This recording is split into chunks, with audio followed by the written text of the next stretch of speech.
Punjabi radio USA ਸੁਣ ਰਹੇ ਸਾਰੇ ਸਰੋਤਿਆਂ ਨੂੰ ਪਿਆਰ ਸਤਿਕਾਰ ਸਹਿ ਨਿੱਘੀ ਜਿਹੀ ਸਤਿ ਸ੍ਰੀ ਅਕਾਲ। ਸਭ ਨੂੰ ਜੀਆਂ ਨੂੰ ਆਖਦੇ ਹਾਂ। ਸੋ ਤੇ ਪ੍ਰੋਗਰਾਮ ਅਪਡੇਟ ਫਾਰਮਿੰਗ ਦੇ ਵਿੱਚ ਆਪ ਸਭ ਦਾ ਦਿਗਾ ਸਵਾਗਤ ਹੈ। ਮੈਂ ਰਾਜਕਨਵੀਰ ਸਿੰਘ ਜੁੜ ਚੁੱਕੇ ਮੇਰੇ ਨਾਲ ਖੇਤੀਬਾੜੀ ਬਾਰੇ ਗੱਲਬਾਤ ਕਰਨ ਦੇ ਲਈ, ਫਾਰਮਿੰਗ ਦੇ ਨਾਲ ਸੰਬੰਧਿਤ ਇਸ਼ੂਜ਼ ਦੇ ਉੱਤੇ ਗੱਲਬਾਤ ਕਰਨ ਦੇ ਲਈ Arshdeep Singh Punjabi American growers group ਤੋਂ। ਅਰਸ਼ਦੀਪ ਸਿੰਘ ਜੀਆਂ ਨੂੰ ਸਵਾਗਤ ਹੈ। ਸਤਿ ਸ੍ਰੀ ਅਕਾਲ ਜੀ। ਸਤਿ ਸ੍ਰੀ ਅਕਾਲ ਜੀ ਰਾਜਕਨਵੀਰ, ਸਾਰੇ ਸਰੋਤਿਆਂ ਨੂੰ ਸਤਿ ਸ੍ਰੀ ਅਕਾਲ। ਸਾਡੇ ਅੱਜ ਦੇ ਇਸ ਪ੍ਰੋਗਰਾਮ ਨੂੰ ਸਪਾਂਸਰ ਕਰਦੇ ਨੇ ਜਸਬੀਰ ਸਿੰਘ ਨਿੱਜਰ ਟ੍ਰੇਸੀ ਤੋਂ। Superior irrigation design and services, ਹਰ ਤਰ੍ਹਾਂ ਦੇ ਫਾਰਮ ਦੀਆਂ ਇਰੀਗੇਸ਼ਨ ਦੀਆਂ ਜ਼ਰੂਰਤਾਂ ਦੇ ਲਈ ਤੁਸੀਂ ਕਾਲ ਕਰੋ 8886893747। ਹਾਰਵਿਨ ਨਿੱਜਰ ਕ੍ਰੌਪ ਇੰਸ਼ੋਰੈਂਸ ਵਾਲੇ, ਕਿਸੇ ਵੀ ਤਰੀਕੇ ਦੀ ਕ੍ਰੌਪ ਦੀ ਇੰਸ਼ੋਰੈਂਸ ਲੈਣੀ ਹੈ, ਕੋਟ ਲੈਣਾ ਹੈ, ਕੋਈ ਸਵਾਲ ਹੈ ਤਾਂ ਇਹਨਾਂ ਦੇ ਨਾਲ ਸੰਪਰਕ ਕਰੋ 5592881908। G&S pump Fresno pump service, bore ਡੂੰਘਾ ਕਰਵਾਉਣਾ ਹੈ, ਨਵਾਂ ਬੋਰ ਕਰਵਾਉਣਾ ਹੈ, ਕਾਲ ਕਰੋ ਗੈਰੀ ਜੀ ਨੂੰ 5595419577। ਤੇ ਬ੍ਰਾਈਟ ਸਕਾਈ ਰੀਨਿਊਏਬਲਸ 10 ਤੋਂ 100 ਏਕੜ ਤੱਕ ਦੇ ਸੋਲਰ ਫਾਰਮ ਲਾਉਂਦੇ ਨੇ। ਕਿਸੇ ਵੀ ਐਗਲੈਂਡ ਦੇ ਵਿੱਚ ਤੁਸੀਂ ਸੋਲਰ ਫਾਰਮ ਲਗਵਾ ਸਕਦੇ ਹੋ। $2000 ਤੋਂ $3500 ਪ੍ਰਤੀ ਮਹੀਨਾ ਕਮਾਉਣ ਦਾ ਜਿਹੜਾ ਤੁਹਾਡੇ ਕੋਲ ਮੌਕਾ ਹੈਗਾ, ਪ੍ਰਤੀ ਏਕੜ ਕਮਾਉਣ ਦਾ ਮੌਕਾ ਆ। ਕਾਲ 8883433099 ਦੇ ਉੱਤੇ। ਇਹਨਾਂ ਸਾਰਿਆਂ ਦਾ ਧੰਨਵਾਦ। ਜੇ ਤੁਸੀਂ ਵੀ ਇਸ ਪ੍ਰੋਗਰਾਮ ਨੂੰ ਸਪਾਂਸਰ ਕਰਨਾ ਚਾਹੁੰਦੇ ਹੋ, ਸੰਪਰਕ ਕਰ ਸਕਦੇ ਹੋ 4087227698 4087227698 ਦੇ ਉੱਤੇ, ਜਾਂ ਪੰਜਾਬੀ ਅਮਰੀਕਨ ਗਰੋਵਰਜ਼ ਗਰੁੱਪ ਦੇ ਨਾਲ ਵੀ ਤੁਸੀਂ ਸੰਪਰਕ ਕਰ ਸਕਦੇ ਹੋ। ਅਰਸ਼ਦੀਪ ਸਿੰਘ, ਅੱਜ ਦੇ ਪ੍ਰੋਗਰਾਮ ਦੇ ਵਿੱਚ ਗੱਲਬਾਤ ਆਪਾਂ ਖੇਤੀਬਾੜੀ ਦੇ ਜਿਹੜੇ ਪਾਣੀ ਵਾਲੇ ਪਹਿਲੂ ਨੂੰ ਲੈ ਕੇ ਜਿਹੜੀ ਉਹ ਕਰਾਂਗੇ। ਕੀ ਚੱਲ ਰਿਹਾ ਆ, ਕੀ ਉਸ ਨੂੰ ਲੈ ਕੇ ਹੋ ਰਿਹਾ ਆ, ਕਦੋਂ ਤੋਂ ਕੀ ਕੁਛ ਹੁੰਦਾ ਆ, ਤੇ ਬਾਕੀ ਜਿਹੜਾ ਮੇਲਾ ਆ ਰਿਹਾ ਆ ਉਸ ਬਾਰੇ ਵੀ ਆਪਾਂ ਥੋੜਾ ਜਿਹਾ ਗੱਲਬਾਤ ਕਰਾਂਗੇ। ਸ਼ੁਰੂਆਤ ਕਰਦੇ ਹਾਂ ਅਰਸ਼ਦੀਪ ਸਿੰਘ ਸਿਗਮਾ ਨੂੰ ਲੈ ਕੇ। ਹੁਣ ਤਾਂ ਦਹਾਕਾ ਹੋ ਗਿਆ, ਤਕਰੀਬਨ 10 ਸਾਲ ਹੋ ਗਏ ਸਿਗਮਾ ਬਾਰੇ ਸੁਣਦਿਆਂ ਨੂੰ। ਕਈਆਂ ਨੇ ਹੁਣੇ ਸੁਣਿਆ, ਕਈਆਂ ਨੇ ਪਹਿਲਾਂ ਸੁਣਿਆ, ਕਈਆਂ ਨੂੰ ਅਜੇ ਵੀ ਨਹੀਂ ਪਤਾ। ਸੋ ਸਿਗਮਾ ਕੀ ਚੀਜ਼ ਆ, ਗਰੋਵਰ ਦੇ ਪੱਖ ਤੋਂ ਇਹ ਕੀ ਚੀਜ਼ ਆ, ਅਸੀਂ ਉਹਦੇ ਇੱਕ ਲਾਅ ਦੇ ਸੰਬੰਧ ਤੋਂ ਤਾਂ ਨਹੀਂ, ਇੱਕ ਗਰੋਵਰ ਕਿੱਦਾਂ ਸੋਚਦਾ ਆ, ਕੀ ਉਹਨੂੰ ਉਹਦੇ ਬਾਰੇ ਪਤਾ ਹੈ, ਕੀ ਉਹਦੇ ਵਿੱਚ ਹੈਗਾ ਆ, ਉਹ ਉਹਨਾਂ ਨੂੰ ਕੀ ਕਰਨਾ ਆ, ਤੇ ਉਹਦੇ ਬਾਰੇ ਕੀ ਉਹਦੀ ਸੋਚ ਆ, ਉਸ ਬਾਰੇ ਜਿਹੜੀ ਉਹ ਗੱਲ ਕਰਾਂਗੇ। ਕਿਹੜੇ ਫੇਜ਼ਸ ਦੇ ਉੱਤੇ ਪਹੁੰਚ ਚੁੱਕਾ, ਕੀ ਹੈਗਾ, ਕੀ ਰਹਿ ਗਿਆ, ਉਸ ਬਾਰੇ ਵੀ ਗੱਲ ਕਰਾਂਗੇ। ਸੋ ਸਰਲ ਭਾਸ਼ਾ 'ਚ ਅਰਸ਼ਦੀਪ ਸਿੰਘ, ਜੇ ਸਿਗਮਾ ਨੂੰ ਐਕਸਪਲੇਨ ਕਰਨਾ ਹੋਵੇ, ਉਸ ਬਾਰੇ ਜਾਣਨਾ ਹੋਵੇ ਤਾਂ ਕੀ ਆ, ਕੀ ਆਪਾਂ ਸਮਝਾ ਸਕਦੇ ਹਾਂ? ਹਾਂਜੀ ਜੀ, ਜਿਵੇਂ ਰਾਜਕਨਵੀਰ ਤੁਸੀਂ ਗੱਲ ਕੀਤੀ ਹੈ ਨਾ ਵੀ ਇਹ ਜਿਹੜਾ ਸਿਗਮਾ ਆਮ ਬੰਦੇ ਲਈ ਕਿਵੇਂ ਐਕਸਪਲੇਨ ਕਰ ਸਕਦੇ ਹਾਂ ਆਪਾਂ, ਹਨਾ। ਕਿਉਂਕਿ ਅਕਸਰ ਹੀ ਦੇਖਿਆ ਜਾਂਦਾ ਵੀ ਜਿੰਨੀਆਂ ਕੁ ਆਪਾਂ ਨੂੰ ਕਮਿਊਨੀਕੇਸ਼ਨ ਆਉਂਦੀਆਂ ਨੇ, ਚਾਹੇ ਉਹ ਸਟੇਟ ਵਾਟਰ ਬੋਰਡ ਕਰਨੀਆਂ ਹੋਣ, ਜਾਂ DWR ਕਰਨੀਆਂ ਹੋਣ, ਜਾਂ ਲੋਕਲ GSAs ਕਰਨੀਆਂ ਵੀ ਹੋਣ, ਉਹ ਮੈਨੂੰ ਕਈ ਵਾਰ ਲੱਗਦਾ ਹੁੰਦਾ ਵੀ ਜ਼ਿਆਦਾ ਹੀ ਢੰਗਾਈ ਚੀਜ਼ਾਂ, ਜ਼ਿਆਦਾ ਲੀਗਲ ਪਰਸਪੈਕਟਿਵ ਤੋਂ ਡਿਫਾਈਨ ਕੀਤੀਆਂ ਹੁੰਦੀਆਂ ਤੇ ਉਹ ਬੰਦਾ ਉਹਨੂੰ ਡਿਟੇਲ 'ਚ ਪੜ੍ਹਦਾ ਨਹੀਂ, ਜਾਂ ਉਹਨੂੰ ਤੇ ਗੌਰ ਨਹੀਂ ਕਰਦਾ। ਤੇ ਮੈਨੂੰ ਇਹ ਤਾਂ ਲੱਗਿਆ ਵੀ ਰੀਸੈਂਟਲੀ ਮੇਰੀ ਇੱਕ ਗਰੋਵਰ ਨਾਲ ਗੱਲ ਹੋ ਰਹੀ ਸੀਗੀ ਇੱਥੇ ਫੋਲਰ ਏਰੀਏ ਦੇ ਵਿੱਚ। ਠੀਕ ਹੈ। ਕਾਫੀ ਪੁਰਾਣੇ ਗਰੋਵਰ ਨੇ, ਕਾਫੀ ਵੱਡੀ ਖੇਤੀ ਕਰਦੇ ਨੇ ਉਸ ਏਰੀਏ ਦੇ ਵਿੱਚ। ਤੇ ਜਦੋਂ ਮੈਂ ਉਹਦੇ ਨਾਲ ਗੱਲ ਕਰ ਰਿਹਾ ਸੀ ਗਰੋਵਰ ਨਾਲ, ਤੇ ਉਹ ਮੈਨੂੰ ਕਹਿੰਦਾ ਵੀ ਕੀ ਅੱਛਾ, ਵੀ ਮੈਂ ਨੋਰਮਲ ਗੱਲ ਕੀਤੀ ਵੀ ਇੱਥੇ ਸੈਂਟਰਲ ਕਿੰਗਸ ਜਿਹੜਾ ਹੈਗਾ ਉਹ ਆਪਾਂ ਨੂੰ GSA ਪੈਂਦਾ, ਹਨਾ। ਤੇ ਕਹਿੰਦਾ ਵੀ ਅੱਛਾ ਉਹ ਕੀ ਹੁੰਦਾ। ਤੇ ਫਿਰ ਮੈਂ ਕਿਹਾ ਵੀ ਆਪਾਂ ਮੈਂਬਰ ਆ ਉਹਦੇ, ਸਾਰੇ ਆਪਾਂ ਫੀਸਿਸ ਦਿੰਦੇ ਹਾਂ, ਹਰੇਕ ਸਾਲ ਟੈਕਸਿਸ ਪੈਨਲਟੀ ਟੈਕਸਿਸ ਲੱਗ ਕੇ ਆਉਂਦੀ ਆ, ਆਪਾਂ ਨੂੰ ਫੀਸ ਲੱਗ ਕੇ ਆਉਂਦੀ ਆ। ਤੇ ਉਹ ਫਿਰ ਜਿਹੜੀ ਉਹਨੂੰ ਕਾਫੀ ਚਿਰ ਚਲੋ ਅਸੀਂ ਗੱਲਾਂ ਕਰਦੇ ਰਹੇ, ਐਕਸਪਲੇਨ ਕਰਦੇ ਰਹੇ ਵੀ ਕੀ ਸਿਚੁਏਸ਼ਨ ਆ, ਵਾਟਰ ਟੇਬਲ ਕਿਵੇਂ ਆ ਇੱਥੇ, ਸਾਰੀਆਂ ਗੱਲਾਂ। ਪਰ ਮੈਨੂੰ ਆਪ ਨੂੰ ਇਹ ਗੱਲ ਰਿਲਾਈਜ਼ ਹੋਈ ਵੀ ਜ਼ਿਆਦਾ ਗਰੋਅਰਸ ਨੂੰ ਹਜੇ ਤੱਕ ਵੀ ਜਿਹੜੀ ਸਿਗਮਾ ਦੀ ਬੇਸਿਕ ਇਨਫੋਰਮੇਸ਼ਨ ਦੀ ਵੀ ਲੋੜ ਆ, ਉਹ ਪਹੁੰਚੀ ਨਹੀਂ ਗਈ ਜਿੰਨੀ ਉਹਨਾਂ ਨੂੰ ਪਹੁੰਚਣੀ ਚਾਹੀਦੀ ਸੀ। ਠੀਕ ਹੈ। ਤੇ ਇਹਦੇ ਕਰਕੇ ਫਿਰ ਮੈਂ ਕਿਹਾ ਵੀ ਚਲੋ ਜੇ ਦੇਖੀਏ ਆਪਾਂ ਵੀ ਇਹਦੇ 'ਚ ਰੇਡੀਓ ਪ੍ਰੋਗਰਾਮ 'ਚ ਵੀ, ਚਲੋ ਹੁਣ ਆਪਾਂ ਜਿਵੇਂ ਅੱਜ ਗੱਲ ਕਰ ਰਹੇ ਹਾਂ, ਇਹਨੂੰ ਕਿਵੇਂ ਇੱਕ ਸਿੰਪਲ ਲੇਮਨ ਟਰਮ 'ਚ, ਜਿਵੇਂ ਆਪਾਂ ਅੰਗਰੇਜ਼ੀ ਟਰਮ ਲੇਮਨ ਟਰਮ 'ਚ ਕਿਵੇਂ ਆਮ ਬੰਦੇ ਦੀ ਭਾਸ਼ਾ 'ਚ ਕਿਵੇਂ ਸਮਝਾ ਸਕਦੇ, ਹਨਾ। ਤੇ ਬਾਕੀ ਆਪਾਂ ਇਹ ਵੀ ਦੱਸਦੇ ਜਾਈਏ ਵੀ ਜਿਹੜੀ ਲੀਗਲ ਹੈਗੀ ਆ ਡੈਫੀਨੇਸ਼ਨ ਸਿਗਮਾ ਦੀਆਂ, ਉਹਦੇ ਲਈ ਮੈਂ ਵੀ ਕੈਪੇਬਲ ਨਹੀਂ ਹੈਗਾ, ਹਨਾ। ਉਹ ਕੋਈ ਲੀਗਲ ਬੰਦਾ ਹੀ ਆ ਕੇ ਦੱਸ ਸਕਦਾ। ਜਾਂ ਜਿਹੜੀਆਂ ਐਜ਼ ਏ ਗਰੋਅਰ ਕਿਵੇਂ ਦੇਖਦਾ ਜਾਂ ਕਿਵੇਂ ਦੇਖਣਾ ਚਾਹੀਦਾ, ਉਸ ਚੀਜ਼ਾਂ ਨੂੰ ਅੱਜ ਆਪਾਂ ਕੋਸ਼ਿਸ਼ ਕਰਾਂਗੇ ਓਵਰਵਿਊ 'ਚ, ਨੋਟ ਇਨ ਡਿਟੇਲ, ਕਿਉਂਕਿ ਡਿਟੇਲ 'ਚ ਤਾਂ ਫਿਰ ਬਹੁਤ ਜ਼ਿਆਦਾ ਸਮਾਂ ਲੱਗ ਜਾਏਗਾ ਉਹਨੂੰ। ਠੀਕ ਹੈ। ਤੇ ਜਿਹੜਾ ਇੱਕ ਇਹਦਾ ਮੇਨ ਜਿਹੜੇ ਅੱਜ ਕੱਲ੍ਹ ਚੱਲ ਰਿਹਾ ਪ੍ਰੋਵੀਜ਼ਨਸ ਦਾ ਜਿਵੇਂ ਵੀ ਹੈਗਾ ਟੌਪਿਕ, ਉਹਨੂੰ ਆਪਾਂ ਅਗਲੀ ਵਾਰ ਲਈ ਰੱਖ ਲਵਾਂਗੇ। ਠੀਕ ਹੈ। Sustainable ground water management act ਜਿਹੜਾ ਸਿਗਮਾ ਆ, ਸੋ ਇਹ ਕਦੋਂ ਤੋਂ ਤੁਹਾਨੂੰ ਇਹਦੇ ਬਾਰੇ ਕਦੋਂ ਪਤਾ ਲੱਗਾ ਤੇ ਅਸਲ 'ਚ ਕਦੋਂ ਤੋਂ ਚੱਲ ਰਿਹਾ ਹੈ? ਦੇਖੋ, ਜਿਹੜਾ ਸਿਗਮਾ ਦਾ ਐਕਚੁਅਲ ਸਿਗਮਾ ਦੀ ਗੱਲ ਤਾਂ ਕਾਫੀ ਚਿਰ ਦੀ ਹੋ ਰਹੀ ਹੈ, ਕਈ ਦਹਾਕਿਆਂ ਦੀ ਹੋ ਰਹੀ ਹੈ ਵੀ ਕੋਈ ਨਾ ਕੋਈ ਰੂਲਸ ਐਂਡ ਰੈਗੂਲੇਸ਼ਨ ਹੋਣੇ ਚਾਹੀਦੇ ਆ ਗਰਾਊਂਡ ਵਾਟਰ ਤੇ, ਹਨਾ। ਇੱਕ ਜਿਹੜੇ ਹੈਗੀ ਆ ਟੋਟਲ ਜਿਵੇਂ ਐਨਵਾਇਰਮੈਂਟਲ ਸਾਈਡ ਆ, ਉਹ ਸਾਰੇ ਕਾਫੀ ਚਿਰ ਦਾ ਰੌਲਾ ਪਾ ਰਹੇ ਸੀ ਇਸ ਗੱਲ ਠੀਕ ਹੈ। ਕਿਵੇਂ ਕਿਵੇਂ ਕੰਟਰੋਲ ਹੋਣਾ ਚਾਹੀਦਾ। ਤੇ ਐਕਚੁਅਲ ਚ ਇਹਦੇ ਤੇ ਕੰਮ 2005 ਤੋਂ 6 ਤੋਂ ਸ਼ੁਰੂ ਹੋਇਆ, ਜਿਹੜਾ ਪਿਛਲੀ ਆਪਾਂ ਕਹਿ ਸਕਦੇ ਹਾਂ, ਤੇ 2014 ਦੇ ਵਿੱਚ ਲਾ ਬਣ ਕੇ ਪਾਸ ਹੋ ਗਿਆ ਸੀ, ਜਿਹਨੂੰ ਅੱਜ ਆਪਾਂ ਦੇਖਦੇ। ਠੀਕ ਹੈ। ਪਰ ਕਈ ਇਹੋ ਜਿਹੇ ਏਰੀਏ ਨੇ ਜੀ ਕੈਲੀਫੋਰਨੀਆ ਦੇ ਵਿੱਚ ਆਪਾਂ ਦੇਖਿਆ ਜਾਵੇ, ਜਿੱਥੇ 1990 ਦੀ ਲਾਈਨ ਚ ਵੀ ਕੰਮ ਹੋਣ ਲੱਗ ਗਿਆ ਸੀਗਾ ਗਰਾਊਂਡ ਵਾਟਰ। ਅੱਛਾ, ਉਹ ਜਾਂ ਤੇ ਪ੍ਰੋਐਕਟਿਵ ਸੀ, ਜਾਂ ਜਿਵੇਂ ਮਰਜ਼ੀ ਕਹਿ ਲਓ, ਜਾਂ ਉਹਨਾਂ ਨੂੰ ਪਤਾ ਸੀ ਵੀ ਇਹ ਚੀਜ਼ਾਂ ਆਉਣ ਵਾਲੀਆਂ ਨੇ, ਜਿਵੇਂ ਵਾਟਰ ਟੇਬਲ ਨੂੰ ਕਿਵੇਂ ਬੈਲੈਂਸ ਰੱਖਣਾ, ਰੀਚਾਰਜ ਪ੍ਰੋਜੈਕਟ ਲੱਗੇ ਉੱਥੇ, ਹਨਾ। ਕਈ ਚੀਜ਼ ਹੈਗੇ ਨੇ ਜਿਹੜੇ ਡਿਸਟ੍ਰਿਕਟ ਜਾਂ GSS ਨੇ ਕੰਮ ਕੀਤਾ, ਤੇ ਪਰ ਜੇ ਆਪਾਂ ਅਫੀਸ਼ੀਅਲ ਟਰਮ ਚ ਜ਼ਿਆਦਾ ਗੱਲ ਕਰੀਏ ਤਾਂ ਵੀ ਇਹ 2014 ਚ ਪਾਸ ਆ। ਪਰ ਹੁਣ ਇਹਦੀ ਇੱਕ ਵੱਡਾ ਇਹ ਕੋਈ ਹੁੰਦਾ, ਜਿਵੇਂ ਆਮ ਹੀ ਪ੍ਰਸ਼ਨ ਪੁੱਛ ਰਹੇ ਸੀ ਵੀ ਪਾਸ ਕਰਨ ਦੀ ਕੀ ਲੋੜ ਸੀ, ਇਹ ਸਾਨੂੰ ਤਾਂ ਦੁੱਖ ਹੀ ਦਿੱਤਾ, ਇਹਦਾ ਤਾਂ ਨੁਕਸਾਨ ਹੀ ਜ਼ਿਆਦਾ ਨੇ ਜੇ ਅਸੀਂ ਫਰੋਡਸ ਨਾਲ ਗੱਲ ਕਰਦੇ ਹਾਂ। ਤਾਂ ਉਹਦੇ ਦੇਖੋ ਉਹਨਾਂ ਜੈਨੂਇਨ ਰੀਜ਼ਨ ਆ ਵੀ ਕੋਈ ਨਾ ਕੋਈ ਲਾਅ ਲਿਆਉਣ ਦੇ, ਉਹਨੂੰ ਰੈਗੂਲੇਟ ਕਰਨ ਦੇ, ਹਨਾ। ਉਹ ਹੁਣ ਲਾਅ ਕਿਵੇਂ ਇੰਪਲੀਮੈਂਟ ਹੁੰਦਾ, ਵਧੀਆ ਤਰੀਕੇ ਨਾਲ ਨਹੀਂ ਹੁੰਦਾ, ਉਹ ਬਾਅਦ ਦੀ ਡਿਸਕਸ਼ਨ। ਪਰ ਜਦੋਂ ਆਉਣਾ ਸੀਗਾ ਸਿਗਮਾ, ਜਾਂ ਜਦੋਂ ਲਾਗੂ ਇਹਨੂੰ ਕਹਿੰਦੀ ਸੀ ਦੀ ਲੋੜ ਕਿਉਂ, ਜੇ ਆਪਾਂ ਗੱਲ ਲੋੜ ਇਸ ਕਰਕੇ ਸੀਗੀ ਵੀ ਕਈ ਜਗ੍ਹਾ ਇਹੋ ਜਿਹੀਆਂ ਸੀਗੀਆਂ ਜਿੱਥੇ 100 ਫੁੱਟ ਵੀ ਪਾਣੀ ਕੈਲੀਫੋਰਨੀਆ ਚ ਡਰਾਟ ਸੀਜ਼ਨ ਚ ਥੱਲੇ ਚਲਾ ਜਾਂਦਾ ਸੀ। ਠੀਕ ਹੈ। 10 ਫੁੱਟ ਤੋਂ ਜਿਵੇਂ ਜਿਹੜੀ ਉਹਨਾਂ ਦੀ ਸਕੇਲ ਆ, ਉਹ ਮੰਨਦੇ ਆ ਵੀ 0 ਤੋਂ 2, 2 ਤੋਂ 4, 4 ਤੋਂ 6, 6 ਤੋਂ 8, ਤੇ 8 ਤੋਂ 10, 10 ਤੋਂ ਗਾਹਾਂ ਫਿਰ ਉਹਨਾਂ ਨੇ ਖੁੱਲਾ ਛੱਡਿਆ ਵੀ 10 ਤੋਂ ਉੱਪਰ ਵਾਲੇ ਸਾਰੇ 100 ਫੁੱਟ ਡ੍ਰੌਪ ਵੀ ਆਉਂਦਾ ਰਿਹਾ ਡਰਾਟ ਸੀਜ਼ਨ ਚ। 10 ਫੁੱਟ ਤੋਂ ਉੱਪਰ ਤਾਂ ਬਹੁਤ ਜ਼ਿਆਦਾ ਨੇ, ਜਿਹੜੇ ਉਹਨਾਂ ਦੇ ਮੋਨੀਟਰਿੰਗ ਵੱਲ ਦੱਸਦੇ ਆ, ਸਟੇਟ ਦੇ ਅਫੀਸ਼ੀਅਲ ਮੋਨੀਟਰਿੰਗ ਵੈਲਸ, 10-10 ਫੁੱਟ ਪਾਣੀ ਥੱਲੇ ਜਾਈ ਜਾ ਰਿਹਾ ਉਹ ਤੋਂ ਬਾਅਦ। ਹਾਂ, ਹਰੇਕ ਸਾਲ ਦੇ ਵਿੱਚ, ਤੇ ਡਰਾਟ ਸੀਜ਼ਨ ਚ ਵੱਧ ਵੀ ਗਿਆ, ਹਨਾ। ਦੂਜਾ ਵੱਡਾ ਇਹ ਸੀਗਾ ਵੀ ਜਦੋਂ ਹੁਣ ਇਹ ਪਾਣੀ ਥੱਲੇ ਜਾਂਦਾ, ਹਰੇਕ ਸਾਲ ਜਾਈ ਜਾਂਦਾ ਸੀਗਾ, 1950 ਵਾਲੀ ਲਾਈਨ ਚ ਬਹੁਤ ਗਿਆ ਸੀਗਾ, ਉਦੋਂ ਬਾਅਦ ਚ ਕਾਫੀ ਕੰਮ ਹੋਇਆ ਵਾਟਰ ਸਟੋਰੇਜ ਤੇ 20-25 ਸਾਲ 70 ਵਾਲੀ ਲਾਈਨ ਤੱਕ, ਹਨਾ। ਤੇ ਸੈਂਟਰਲ ਵੈਲੀ ਪ੍ਰੋਜੈਕਟ ਚ ਕਾਫੀ ਕੰਮ ਹੋਇਆ, ਪਾਣੀ ਨਾਰਥ ਟੂ ਸਾਊਥ ਟਰੈਵਲ ਜ਼ਿਆਦਾ ਕਰਨ ਲੱਗ ਗਿਆ, ਉਹਦੇ ਕਰਕੇ ਜਿਹੜਾ ਇੱਕ ਵਾਰ ਉਹਦੇ ਟੈਂਪਰੇਰੀ ਲੱਗ ਗਿਆ ਸੀਗਾ ਵੀ ਹਾਂ ਵੀ ਹੁਣ ਉਹਨਾਂ ਨਹੀਂ ਥੱਲੇ ਜਾਂਦਾ। ਠੀਕ ਹੈ ਜੀ। ਠੀਕ ਹੈ। ਤੇ ਹੁਣ ਉਹ ਫੇਰ ਉਹੀ ਸੀਜ਼ਨ ਟਾਈਮ ਆ ਗਿਆ ਵੀ, ਸਾਈਕਲ ਆ ਗਿਆ ਵੀ ਜਦੋਂ ਕਾਫੀ ਨੋਟ ਰੀਸੈਂਟਲੀ ਪਰ 2008 ਤੋਂ ਲੈ ਕੇ 16 ਤੱਕ ਬਹੁਤ ਤੇਜ਼ੀ ਨਾਲ ਪਾਣੀ ਥੱਲੇ ਗਿਆ ਟੇਬਲ ਓਵਰਆਲ, ਜੇ ਆਪਾਂ ਗੱਲ ਕਰੀਏ। ਠੀਕ ਹੈ।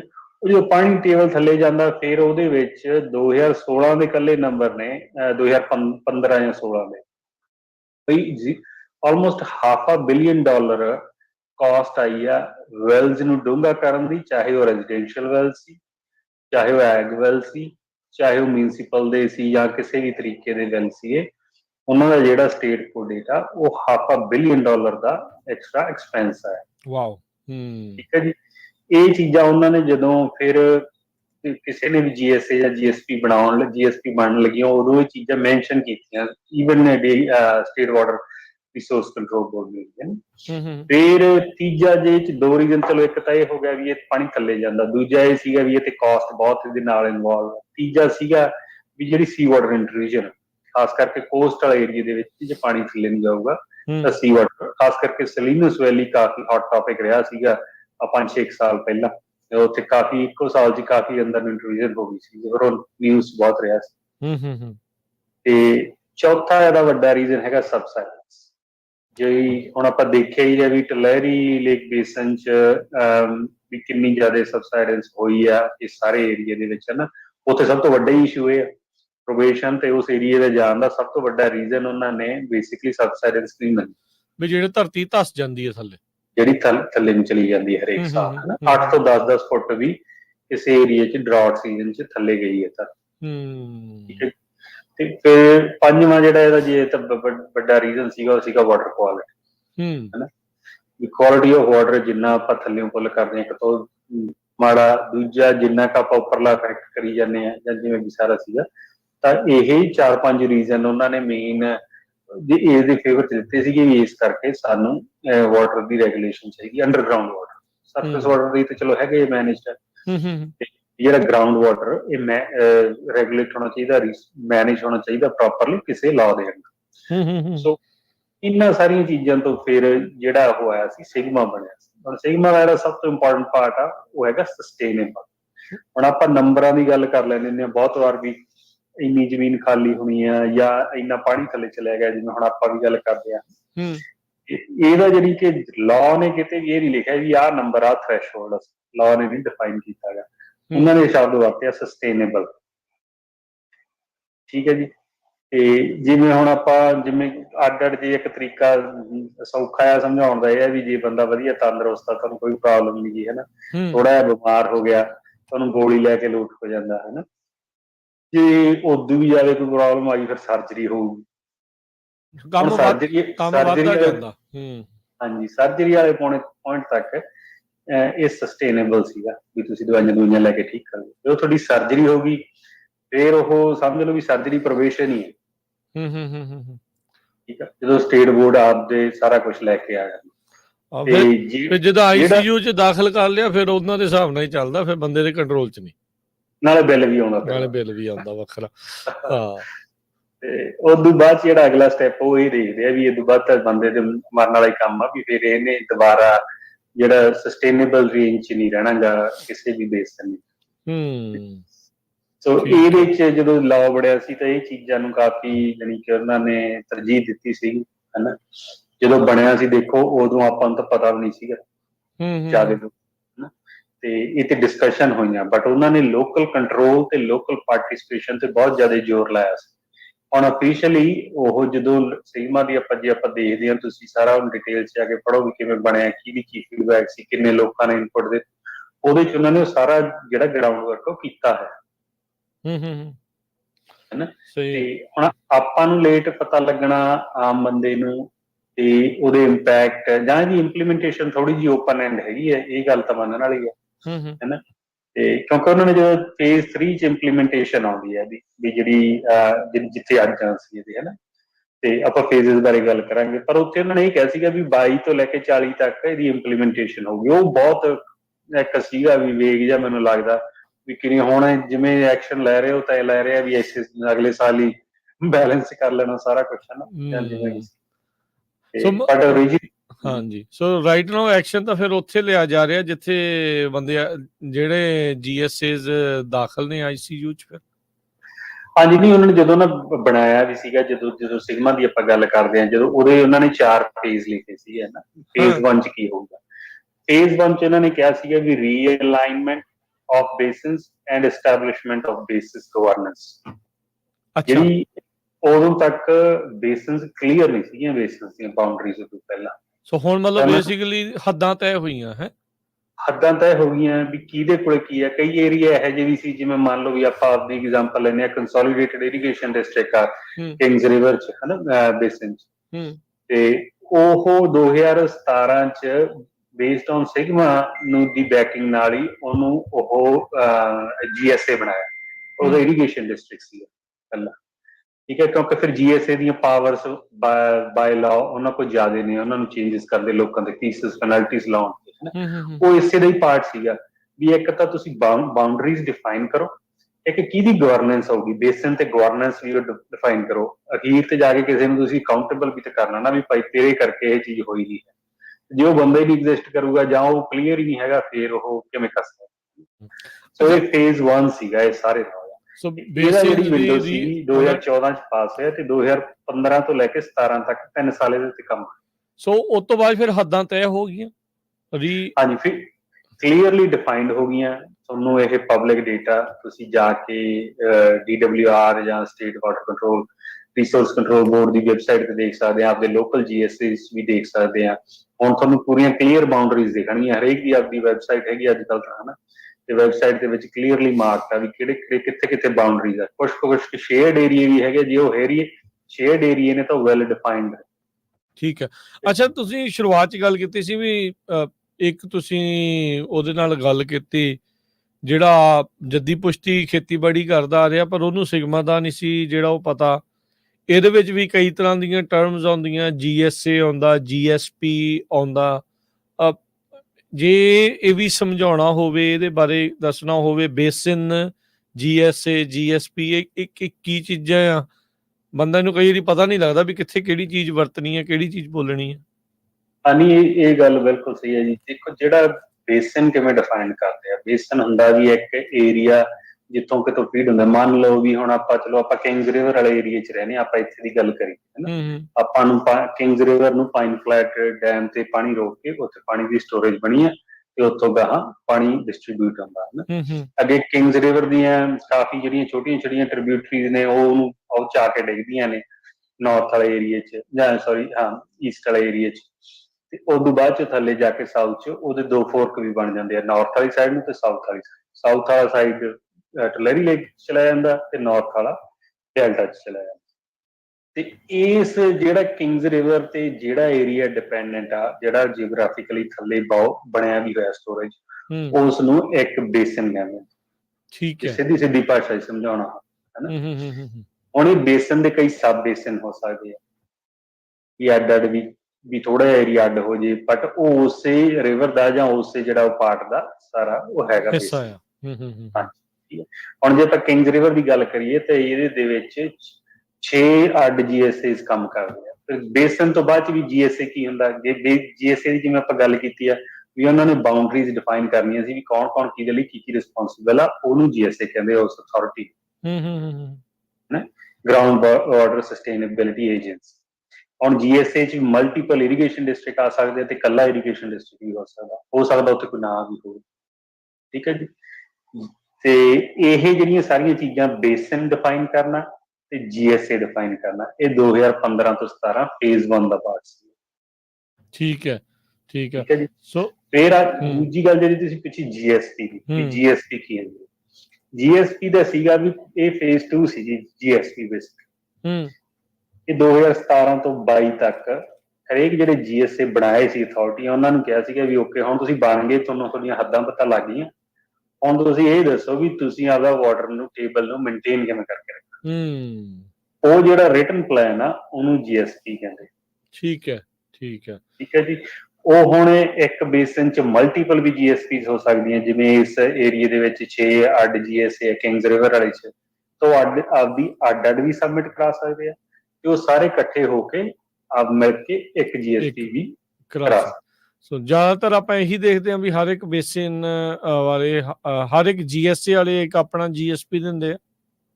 ਹਾਂਜੀ, ਉਹ ਨਹੀਂ, ਇੱਥੇ ਵੀ ਬੜੀ ਖਿੱਚੋਤਾਣ ਲੜੋ ਲੜਾਈ ਆਪਸ 'ਚ, ਕਿਉਂਕਿ ਬਾਉਂਡਰੀਜ਼ ਪਾਣੀ ਇੱਧਰ ਚਲੇ ਗਿਆ, ਉਹ ਤੁਸੀਂ ਰਿਸਪੌਂਸਿਬਲ ਆ, ਹਨਾ। ਸੋ ਕਈ ਜਗ੍ਹਾ ਪਾਣੀ ਜਿਵੇਂ ਜ਼ਿਆਦੇ ਆ ਜਿਨ੍ਹਾਂ ਕੋਲੇ ਐਲੋਕੇਸ਼ਨ, ਤੇ ਕਈਆਂ ਕੋਲ ਹੈ ਹੀ ਨਹੀਂ ਗੀ, ਸਰਫੇਸ ਵਾਟਰ ਹੈ ਹੀ ਨਹੀਂ ਗਾ, ਹਨਾ। ਉਹ ਫਿਰ ਦੂਜਿਆਂ ਦੇ ਫਾਈਟ ਕਰਨ ਲੱਗੇ ਹੋਇਆ ਕੇਸ ਤੇ, ਇਹ ਬੜਾ ਕੰਪਲੀਕੇਟਡ ਜਿਹਾ ਸਿਸਟਮ ਆ। ਬਟ ਹਾਂ, ਉਹਨਾਂ ਨੂੰ ਕਈ ਜਗ੍ਹਾ ਤਾਂ ਇਹ ਮਿਲਦਾ ਵੀ ਸਾਰਿਆਂ ਨੇ ਇਕੱਠੇ ਹੋ ਕੇ ਇੱਕ GSP ਸਬਮਿਟ ਕੀਤੀ ਹੈ ਤੇ ਕਈ ਜਗ੍ਹਾ ਸਭ ਨੇ ਆਪਦੇ ਅੱਡ ਪਲਾਨ ਵੀ ਸਬਮਿਟ ਕੀਤੇ।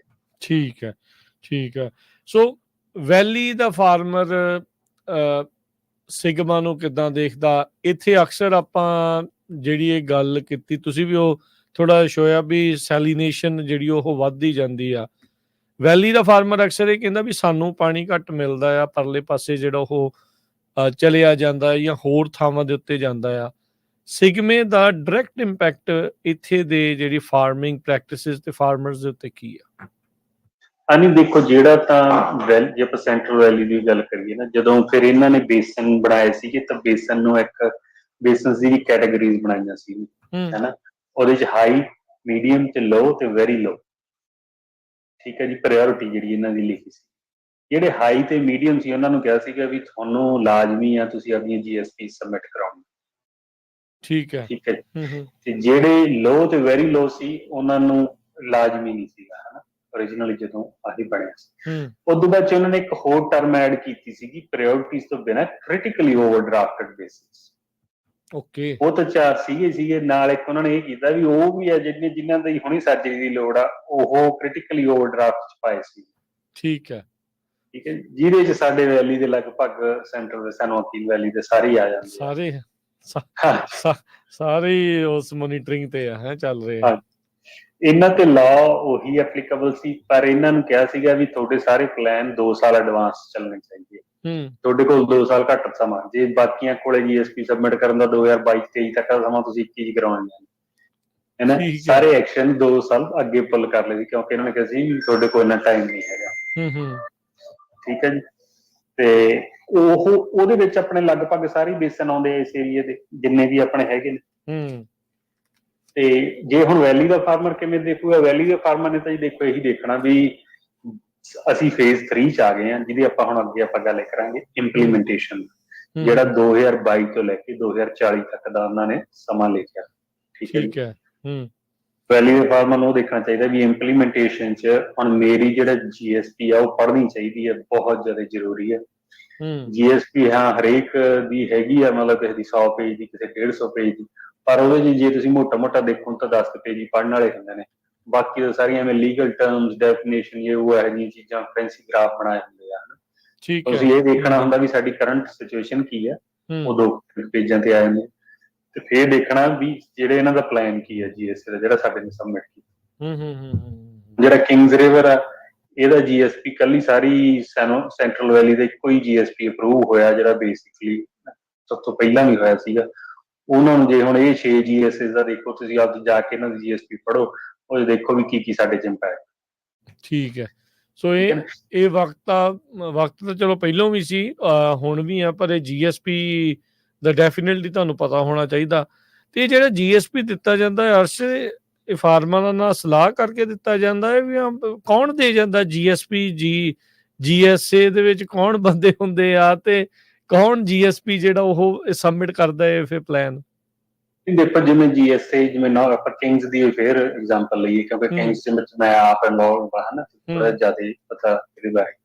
ਇਹਦੇ ਚ ਹੁਣ 6 GSA ਸੀਗੇ, ਸੈਂਟਰਲ ਤੇ South, James, Kings River, McMillan, North Fork ਤੇ ਨਾਰਥ ਕਿੰਗਸ। ਨਾਰਥ ਕਿੰਗਸ ਅਸੀਂ ਆਪ ਖੇਤੀ ਕਰਦੇ ਹਾਂ, ਤੇ ਇਹ ਚ ਉਹਨਾਂ ਨੇ ਏਰੀਆ ਦੇਖਿਆ ਸੀ ਵੀ ਸਾਰਾ ਟੋਟਲ ਕਿੰਨਾ, ਤੇ ਸਾਡੀ ਸਾਰੀ ਓਵਰਡਰਾਫਟ ਕਿੰਨੀ, ਸਾਰੇ ਜਿਹੜੇ GSA, ਜਿਵੇਂ ਫ੍ਰੈਜ਼ਨੋ ਇਰੀਗੇਸ਼ਨ ਡਿਸਟ੍ਰਿਕਟ ਆ ਜਾਂ ਕੰਸੋਲੀਡੇਟਡ ਨੇ ਤੇ ਸੈਂਟਰਲ ਉਹ ਬਣਾ ਲਿਆ ਆਪਣਾ GSA, ਹੈ ਨਾ, ਤੇ ਨਾਰਥ ਕਿੰਗਸ GSA, ਇਹਨਾਂ ਦੇ ਸਾਰੇ ਹਰੇਕ ਚੋਂ ਬੰਦੇ ਇਕੱਠੇ ਹੋਏ ਸੀਗੇ, ਉਹਨਾਂ ਨੇ ਇੱਕ ਟੀਮ ਬਣੀ ਸੀਗੀ, ਫਿਰ ਉਹਨਾਂ ਨੇ ਰეკਮੈਂਡੇਸ਼ਨ ਲਿਖੀਆਂ ਸੀ, ਬਹੁਤ ਮੀਟਿੰਗਸ ਹੋਈਆਂ ਜਿੱਥੇ ਉਹਨਾਂ ਨੇ ਗਰੋਵਰਸ ਨੂੰ ਵੀ ਸੱਦਿਆ ਸੀ, ਉਹਨਾਂ ਦੀ ਫੀਡਬੈਕ ਵੀ ਲਈ, ਕਿੰਨੇ 218 ਇਲੈਕਸ਼ਨ ਹੋਏ, ਜਿਹੜੀ ਉਹਨਾਂ ਨੇ ਫੀਸਿਸ ਤੇ ਉਹ ਚ ਜਿੱਦਾਂ ਵਾਧਾ ਕੀਤਾ ਸੀਗਾ, ਪਾਣੀ ਦਾ ਜਿਹੜਾ ਆਪਾਂ ਦਿੰਦੇ ਹਾਂ ਸਾਲ ਦਾ, ਹੈ ਨਾ, ਤੇ ਉਹ ਸਾਰਾ ਇਸੇ ਦਾ ਪਾਰਟ ਹੀ ਸੀਗਾ।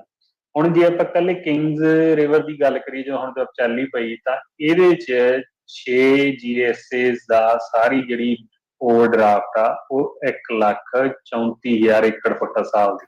ਅੱਛਾ, ਠੀਕ ਆ। ਓਵਰਡਰਾਫਟ ਯਾਨੀ ਕਿ ਵਾਧੂ ਇਹ ਲਿਆ ਕੱਢਿਆ ਜਾਂਦਾ ਆ, ਇੰਨਾ ਅਸੀਂ ਵਾਧੂ ਓਵਰ ਪੰਪ ਕਰਦੇ ਜਿੰਨਾ ਜਾਂਦਾ ਆ ਥੱਲੇ। ਠੀਕ ਹੈ ਜੀ। ਹੁਣ ਰਾਈਟਨ ਤੁਹਾਨੂੰ ਇੱਕ ਵਾਰ ਯਾਦ ਹੋਊਗਾ, ਆਪਾਂ ਗੱਲ ਕੀਤੀ ਸੀਗੀ ਵੀ ਖੇਤੀ ਵਾਲੀ ਜ਼ਮੀਨ ਲੈਣ ਲਈ ਕੀ ਦੇਖਣਾ ਚਾਹੀਦਾ, ਹੈ ਨਾ, ਆਪਾਂ ਉਹਦੇ ਬਾਰੇ ਕਾਫੀ ਇਹਦੇ ਬਾਰੇ ਗੱਲਾਂ ਕੀਤੀਆਂ ਸੀ। ਜ਼ਮੀਨ ਦੇਖੋ, ਪਾਣੀ ਦੇਖੋ, ਬਿਲਕੁਲ। ਹਾਂਜੀ, ਹੁਣ ਇਹਦੇ ਚ ਦੇਖੋ ਵੀ ਜਿਹੜੇ 6 ਦੇ ਵਿੱਚੋਂ 2 ਇਹੋ ਜਿਹੇ GSAs ਨੇ ਜਿਨ੍ਹਾਂ ਕੋਲ ਪਾਣੀ ਹਰੇਕ ਵਾਰ ਸਰਪਲਸ ਹੁੰਦਾ। ਅੱਛਾ, ਉਹਨਾਂ ਕੋਲ ਵਾਧੂ ਆ। ਹਾਂ, ਨਾਰਥ ਕਿੰਗਸ ਤੇ ਜੇਮਸ ਕੋਲ। ਤੁਹਾਡੇ ਵਾਲੇ ਚ ਜ਼ਿਆਦਾ ਹੈ। ਹਾਂਜੀ, ਉਹ ਚਲੋ ਲੱਕੀ ਹੋ ਜਾਂ ਕਹਿ ਲਓ, ਸਮਝ ਲਓ। ਇਹਨਾਂ ਕੋਲ 20,000 ਏਕੜ ਫੁੱਟ ਤੇ ਉਹਨਾਂ ਕੋਲ ਤਕਰੀਬਨ 17,000 ਏਕੜ ਫੁੱਟ ਹਰੇਕ ਸਾਲ ਐਕਸਟਰਾ ਹੁੰਦਾ, ਸਰਪਲਸ ਪਾਣੀ ਹੈ, ਜਿਹੜਾ ਇਹ ਵੇਚਦੇ ਆ ਕਿਸੇ ਹੋਰ ਨੂੰ, ਤੇ ਪੈਸੇ ਉਤੋਂ ਇਹਨਾਂ ਦੇ ਉਹ ਇਨਕਮ ਜਨਰੇਟ ਹੁੰਦੀ। ਠੀਕ ਹੈ, ਫੰਡਸ ਕਰਦੇ, ਕਿਉਂਕਿ ਰੱਖ ਸਕਦੇ ਹੀ ਨਹੀਂ। ਇਹ GSA ਨੂੰ ਇਨਕਮ ਹੁੰਦੀ ਹੈ, ਇਹ GSA ਨੂੰ ਇਨਕਮ ਹੁੰਦੀ। ਠੀਕ ਹੈ। ਪਰ ਹੁਣ ਇਸੇ ਜੀ ਕਿੰਗਸ ਜੇ ਆਪਾਂ ਹੁਣ ਦੇਖੀਏ, ਟੋਟਲ ਆਪਾਂ ਗੱਲ ਕੀਤੀ ਆ ਵੀ 1,34,000 ਏਕੜ ਫੁੱਟ ਦੀ, ਹੈ ਨਾ, ਓਵਰਡਰਾਫਟ, ਉਹਦੇ ਚ 91,000 ਕੱਲੀ ਮੈਕਮਿਲਨ ਦੀ ਓਵਰਡਰਾਫਟ। ਓਹੋ, ਠੀਕ ਆ।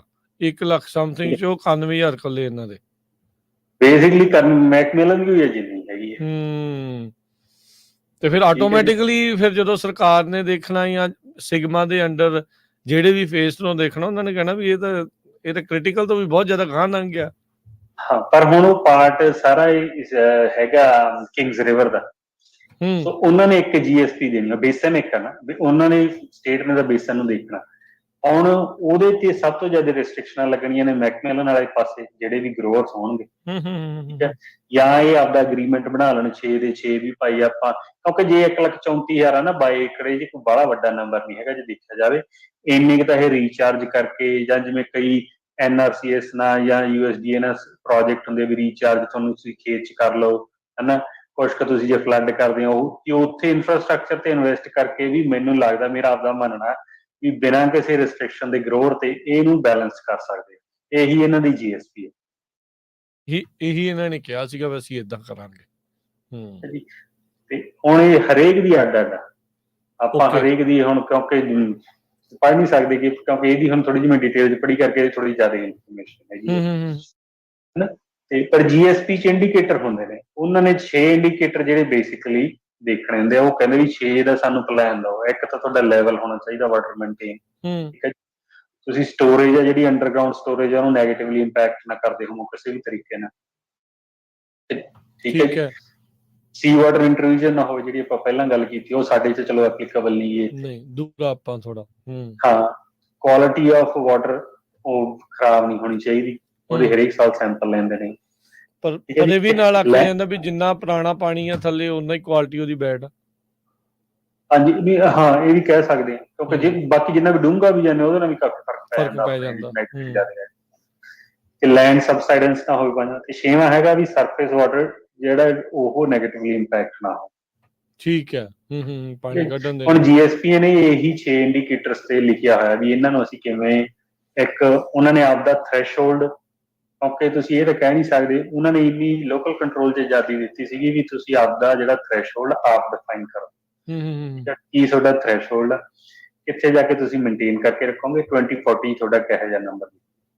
ਇਹ ਜਿਹੜਾ ਸਿਗਮਾ ਦਾ ਤੀਜਾ ਫੇਸ ਆ ਇੰਪਲੀਮੈਂਟੇਸ਼ਨ।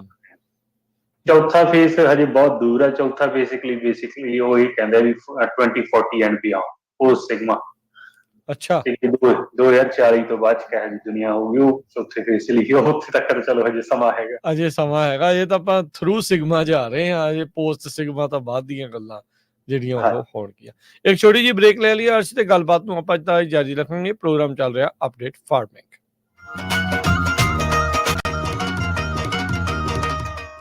ਬ੍ਰੇਕ ਤੋਂ ਬਾਅਦ ਇੱਕ ਵਾਰੀ ਫਿਰ ਆਪ ਸਭ ਦਾ ਸਵਾਗਤ ਹੈ ਸਰੋਤੇ ਪ੍ਰੋਗਰਾਮ ਅਪਡੇਟ ਫਾਰਮਿੰਗ ਦੇ ਵਿੱਚ। ਆਪਣੇ ਨਾਲ ਜੁੜੇ ਹੋਏ ਨੇ ਅਰਸ਼ਦੀਪ ਸਿੰਘ। ਸਵਾਗਤ ਹੈ, ਸਤਿ ਸ਼੍ਰੀ ਅਕਾਲ ਜੀ। ਸਤਿ ਸ਼੍ਰੀ ਅਕਾਲ। ਸੋ ਗੱਲਬਾਤ ਕਰ ਰਹੇ ਸੀ ਆਪਾਂ ਸਿਗਮਾ ਨੂੰ ਜਿਹੜਾ ਉਹ ਲੈ ਕੇ। ਪਾਣੀ ਨੂੰ ਬਚਾਉਣ ਦੀ ਗੱਲ ਤਾਂ ਆਪਾਂ ਚਿਰ ਤੋਂ ਸੁਣਦੇ ਆਉਂਦੇ ਹਾਂ। ਪਾਣੀ ਨੂੰ ਕੰਜ਼ਰਵ ਕਰਨ ਦੀ ਗੱਲ ਵੀ ਇੱਥੇ ਚੱਲਦੀ ਰਹੀ ਹੋਊਗੀ। ਇਹ ਸਿਗਮਾ ਜਿਹੜਾ ਹੁਣ ਆਇਆ ਆ, ਕੀ ਇਸ ਤੋਂ ਪਹਿਲਾਂ ਵੀ ਕੋਈ ਏਦਾਂ ਦੇ ਪ੍ਰੋਗਰਾਮ ਸੀਗੇ ਜਿਹਦੇ ਨਾਲ ਪਾਣੀ ਨੂੰ, ਧਰਤੀ ਹੇਠਲੇ ਪਾਣੀ ਨੂੰ ਬਚਾਉਣ ਨੂੰ ਲੈ ਕੇ ਜਿਹੜੀ ਚਰਚਾ ਚੱਲਦੀ ਰਹੀ ਹੋਵੇ, ਜਾਂ ਉਹਨਾਂ ਨੇ ਕੁਛ ਇਸੇ ਤਰੀਕੇ ਦੇ ਨਾਲ ਮਿਸ਼ਨ ਜਿਹੜੇ ਉਹ ਮਿੱਥੇ ਹੋਣ? ਹਾਂਜੀ, ਨਹੀਂ, ਇਹ ਦੇਖੋ ਜਿਹੜਾ ਗਰਾਊਂਡ ਵਾਟਰ ਦਾ ਨਾ ਕਾਫੀ ਚਿਰ ਦਾ ਹੀ ਹੈਗਾ ਨਿਊਜ਼ ਦੇ ਵਿੱਚ, ਖਾਸ ਕਰਕੇ ਅਰਲੀ 90s ਤੋਂ ਗਰਾਊਂਡ ਵਾਟਰ ਤੇ ਕਾਫੀ ਗੱਲਬਾਤ ਚੱਲਦੀ ਰਹੀ ਹੈ ਹਮੇਸ਼ਾ ਹੀ, ਇਹਨੂੰ ਕਿਵੇਂ ਮੈਨੇਜ ਹੋਣਾ ਚਾਹੀਦਾ। ਕਿਉਂਕਿ 90s ਦੇ ਵਿੱਚ ਵੀ ਜਿਹੜਾ ਡਰਾਊਟ ਆਇਆ ਸੀਗਾ, ਉਦੋਂ ਲੋਕਾਂ ਦੇ ਕੰਨ ਖੜੇ ਹੋਏ ਸੀ। ਇੱਕ 90s 'ਚ ਪਲਾਂਟੇਸ਼ਨ ਬਹੁਤ ਹੋਈ ਸੀ, ਖੇਤੀ ਵਾਲੀ ਜ਼ਮੀਨ ਦੀ ਜਿਹੜੀ ਵੈਲਿਊ, ਅਪਰੇਜ਼ਡ ਵੈਲਿਊ ਕਾਫੀ ਉਦੋਂ ਤੋਂ ਜਾਨੀ ਲੇਟ 90s ਤੇ ਅਰਲੀ 2000 'ਚ ਸੋ ਇਹ ਵਧਣੀ ਸ਼ੁਰੂ ਹੋਈ ਹੈ, ਜਾਨੀ ਕਿ ਸਿਗਨੀਫਿਕੈਂਟ ਨੰਬਰ ਚਾਹੀਏ ਜਿਹਨੂੰ ਆਪਾਂ ਕਹੀਏ। ਠੀਕ ਹੈ। ਤੇ ਉਹ ਕਾਫੀ ਵੱਡੀਆਂ ਕਾਰਪੋਰੇਸ਼ਨਾਂ ਨੇ ਉਦੋਂ ਬਹੁਤ ਜ਼ਿਆਦਾ ਲੈਂਡ ਡਿਵੈਲਪ ਕੀਤੀ ਹੈ, ਤੇ ਇਸ ਕਰਕੇ ਜਿਹੜਾ ਗਰਾਊਂਡ ਵਾਟਰ ਦੀ ਗੱਲ ਤਾਂ ਉਦੋਂ ਵੀ ਆਉਂਦੀ ਸੀਗੀ, ਹੈ ਨਾ, ਕਾਫੀ ਆਉਂਦੀ ਸੀਗੀ। ਤੇ ਗਰਾਊਂਡ ਵਾਟਰ ਨੂੰ ਰੀਚਾਰਜ ਕਰਨ ਦਾ, ਜਾਂ ਵੀ ਗਰਾਊਂਡ ਵਾਟਰ ਨੂੰ ਮੇਨਟੇਨ ਕਿਵੇਂ ਕੀਤਾ ਜਾਵੇ, ਕਿਸੇ ਨਾ ਕਿਸੇ ਤਰ੍ਹਾਂ ਨਾਲ ਐਫਰਟਸ ਕੋਈ ਨਾ ਕੋਈ ਚੱਲ ਰਹੀ ਰਹੀਆਂ ਸੀ। ਹੁਣ ਉਹ ਕਿੰਨੀਆਂ ਕੁ ਵਧੀਆ ਰਹੀਆਂ ਜਾਂ ਕਿ ਸਕਸੈਸਫੁਲ ਰਹੀਆਂ, ਉਹ ਬਾਅਦ ਦੀ ਗੱਲ ਹੈ। ਤੇ ਪਰ ਜੇ ਹੁਣ ਦੇਖਿਆ ਜਾਵੇ ਵੀ ਜਿਹੜਾ ਪਹਿਲਾਂ ਵਾਲੇ ਤੇ ਹੋਣ ਵਾਲੇ ਇਨੀਸ਼ੀਏਟਿਵ 'ਚ ਕੀ ਫਰਕ, ਦੇਖੋ, ਪਹਿਲਾਂ ਗਰਾਊਂਡ ਵਾਟਰ ਦੀਆਂ ਜਿੰਨੀਆਂ ਵੀ ਸਟੇਟ ਵਾਟਰ ਕੰਟਰੋਲ ਬੋਰਡ ਦੀਆਂ ਜਾਂ DWR ਦੀਆਂ ਰეკਮੈਂਡੇਸ਼ਨਸ ਹੁੰਦੀਆਂ, ਤੁਸੀਂ ਐਂ ਕਰੋ, ਹਨਾ, ਫਲੱਡ ਟੂ ਡ੍ਰਿਪ ਚੇਂਜ ਕਰ ਲਓ, ਉਹਦੇ ਲਈ ਤੁਹਾਨੂੰ ਇਨਸੈਂਟਿਵਾਈਜ਼ਡ ਪ੍ਰੋਗਰਾਮ ਸੀ USDA ਦੇ, ਸਟੇਟ ਦੇ ਵੀ, ਉੱਥੋਂ ਪਾਣੀ ਦੀ ਸੇਵਿੰਗ ਹੁੰਦੀ ਸੀਗੀ, ਜਾਂ ਜਿਵੇਂ ਵੀ ਸੀਗਾ ਸਾਰਾ ਸਿਸਟਮ ਬਣਿਆ ਹੋਇਆ ਸੀ। ਉਹ ਸਿਸਟਮ ਅੱਜ ਵੀ ਉਵੇਂ ਹੀ ਚੱਲ ਰਿਹਾ, ਬਟ ਅੱਜ ਵਾਲੇ ਦੁਨੀਆ ਦਾ ਫਰਕ ਇਹ ਆ ਵੀ ਹੁਣ ਇੱਕ ਇਹਦੇ 'ਚ ਜਿਹੜਾ ਅੱਡ ਚੀਜ਼ ਆ ਉਹ ਹੈਗੀ ਐਨਫੋਰਸਮੈਂਟ।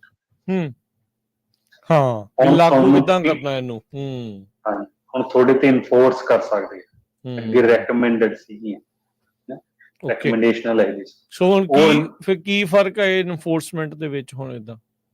ਇਨਫੋਰਸਮੈਂਟ ਦੇ ਵਿੱਚ ਦੇਖੋ ਜੀ, ਜਿਵੇਂ ਹੁਣ ਆਪਾਂ ਨੂੰ ਕਹਿੰਦੇ ਨੇ ਵੀ ਤੁਹਾਡੇ ਤੇ ਫਿਰ ਫੀਸਿਸ ਤੇ ਪੈਨਲਟੀਜ਼ ਦਾ ਉਹਨਾਂ ਨੇ ਕੋਡ ਦੇ ਵਿੱਚ ਲਿਖ ਦਿੱਤਾ, ਜਿਹੜਾ ਸਿਗਮਾ ਲਾ ਉਹਦੇ ਵਿੱਚ ਵੀ ਇੰਨੀਆਂ ਤੁਹਾਨੂੰ ਪੈਨਲਟੀ ਲਾ ਸਕਦੇ ਜੇ ਤੁਸੀਂ ਇਹ ਚੀਜ਼ਾਂ ਨਹੀਂ ਮੰਨਦੇ। ਤਾਂ ਆਹ ਡਿਪਾਰਟਮੈਂਟ ਆ, state water control board, resource control board ਤੁਹਾਡੇ ਐਜ਼ ਏ ਇਨਫੋਰਸਮੈਂਟ ਏਜੰਸੀ ਕੰਮ ਕਰੂਗਾ। ਉਹ ਤੁਹਾਡੇ ਟੇਕ ਓਵਰ ਵੀ ਕਰ ਸਕਦਾ। ਤੁਹਾਡੇ ਤੇ ਟੇਕ ਓਵਰ ਹੀ ਨਹੀਂ ਕਰੂਗਾ, ਕੱਲੀ ਉਹਦੀ ਟੇਕ ਓਵਰ ਕਰਨ ਦੀ ਫੀਸ ਵੀ ਲਊਗਾ, ਪਲੱਸ ਤੁਹਾਡੇ ਤੇ ਜੁਰਮਾਨੇ ਵੀ ਲਾਊਗਾ ਸਰ। ਉਹ ਸਾਰਾ ਇਨਫੋਰਸਮੈਂਟ ਦਾ ਪਾਰਟ ਆ ਗਿਆ। ਉਹ ਹੁਣ ਟੈਕਸ ਬਿੱਲ ਦੇ ਵਿੱਚ ਆਪਾਂ ਨੂੰ ਆਉਣ ਲੱਗ ਗਿਆ। ਸੋ ਜੋ ਰੀਸੈਂਟਲੀ ਆਪਾਂ ਕੁਛ GSA ਦੇ ਵਿੱਚ ਦੇਖਿਆ ਪ੍ਰੋਬੇਸ਼ਨ ਵਾਲਾ, ਸੋ ਉਹਦੇ ਅੰਡਰ ਹੀ ਆ, ਇਨਫੋਰਸਮੈਂਟ ਦੇ ਅੰਡਰ ਆ ਰਿਹਾ। ਹਾਂਜੀ, ਹੁਣ ਲੀਗਲ ਪਰਪਸ ਦੇ ਵਿੱਚ ਕਈ ਲੋਕ ਇਹਨੂੰ ਕੁਐਸਚਨ ਕਰਦੇ ਆ, ਚਲੋ ਆਪਾਂ ਉਧਰ ਨੂੰ ਨਾ ਜਾਈਏ, ਹੋ ਸਕਦਾ ਉਹ ਸਹੀ ਹੈ ਜਾਂ ਗਲਤ ਆ, ਉਹ ਮੇਰੀ ਜਿਹੜੀ ਨੌਲੇਜ ਤੋਂ ਬਾਹਰ। ਉਹ ਅਦਾਲਤ ਦੱਸੇਗੀ ਉਹ ਤਾਂ ਬਾਅਦ ਦੇ ਵਿੱਚ। ਹਾਂ ਨਹੀਂ, ਉਹ ਵੀ ਉਹ ਆਪਣਾ ਲੀਗਲ ਆਪਣਾ ਵਿਸ਼ਾ ਨਹੀਂ ਹੈਗਾ, ਆਪਾਂ ਉੱਥੇ ਕਮੈਂਟ ਵੀ ਨਹੀਂ ਕਰ ਸਕਦੇ। ਤੇ ਪਰ ਉਹਦੇ 'ਚ ਇਹ ਗੱਲ ਹੋ ਜਾਂਦੀ ਹੈ ਵੀ ਜਿਵੇਂ ਹੁਣ ਆਪਾਂ ਮੰਨ ਲਓ ਵੀ ਟਲਹਿਰੀ ਲੇਕ ਬੇਸਨ ਦੀ ਆਲਰੇਡੀ ਪ੍ਰੋਬੇਸ਼ਨ ਤੇ ਚਲਿਆ ਗਿਆ ਹਨਾ, ਇਹਦੀ ਆਪਾਂ ਉਦਾਹਰਨ ਲਈਏ। ਸੋ ਇਹ ਪ੍ਰੋਸੈਸ ਕੀ ਹੁੰਦਾ, ਜਿਹੜਾ ਪ੍ਰੋਬੇਸ਼ਨ ਦਾ ਪ੍ਰੋਸੈਸ ਆਪਾਂ ਦੀ, ਜਿਵੇਂ ਇਹ ਹੁਣ ਡਿਟੇਲ 'ਚ ਕਵਰ ਕਰਾਂਗੇ ਆਪਾਂ ਮਡੇਰੇ ਵਾਲੇ ਮੇਲੇ ਦੇ ਵਿੱਚ, ਕਿਉਂਕਿ ਤੇ DWR ਨੇ ਆਪ ਪ੍ਰੈਜ਼ੈਂਟ ਕਰਨਾ, TDFA ਨੇ ਆਉਣਾ ਹੈ ਨਾ, ਜਿੰਨੇ ਜਾਂ USDA ਨੇ ਆਉਣਾ, ਉਹ ਆਪ ਆਪਦਾ ਦੱਸਣਗੇ ਵੀ ਕੀ ਇਹਦਾ ਹੈਗਾ ਸਾਰਾ, ਕਿਵੇਂ ਇਹਨੂੰ ਆਪਾਂ ਬਚ ਸਕਦੇ ਹਾਂ ਤੇ ਕੀ ਇਹਦਾ ਪ੍ਰੋਸੈਸ ਸਾਰਾ। ਪਰ ਜੇ ਆਪਾਂ 2-3 ਮਿੰਟ ਜੀ ਐਕਸਪਲੇਨ ਕਰਨਾ ਹੋਵੇ ਤਾਂ ਇਹ ਹੈ ਵੀ ਪਹਿਲਾਂ ਜਦੋਂ ਆਪਾਂ ਫੇਜ਼ 1 ਦੀ ਗੱਲ ਕੀਤੀ ਸੀ ਨਾ, ਵੀ GSAs ਬਣੇ ਨੇ, ਉਹਨਾਂ ਦੀਆਂ ਬਾਉਂਡਰੀਜ਼ ਡਿਫਾਈਨ ਹੋਈਆਂ ਨੇ। ਫੇਜ਼ 2 'ਚ ਉਹਨਾਂ ਨੇ ਉਹ GSP ਬਣਾਈਆਂ ਕਿ ਕਿਵੇਂ ਅਸੀਂ ਉਸ ਚੀਜ਼ ਨੂੰ ਮੇਨਟੇਨ ਕਰਕੇ ਰੱਖਣਾ। ਹਾਂਜੀ। ਜਦੋਂ ਉਹ ਬਣਾਉਣ ਵਾਲਾ ਪ੍ਰੋਸੈਸ ਸੀਗਾ ਨਾ, ਉਹਦੇ ਵਿੱਚ ਇਵੇਂ ਸੀਗਾ ਵੀ ਉਹ ਬਣਾ ਕੇ ਉਹਨੂੰ ਸਬਮਿਟ ਕਰਨਾ, ਠੀਕ ਹੈ ਜੀ, ਸਟੇਟ ਬੋਰਡ ਕੋਲੇ।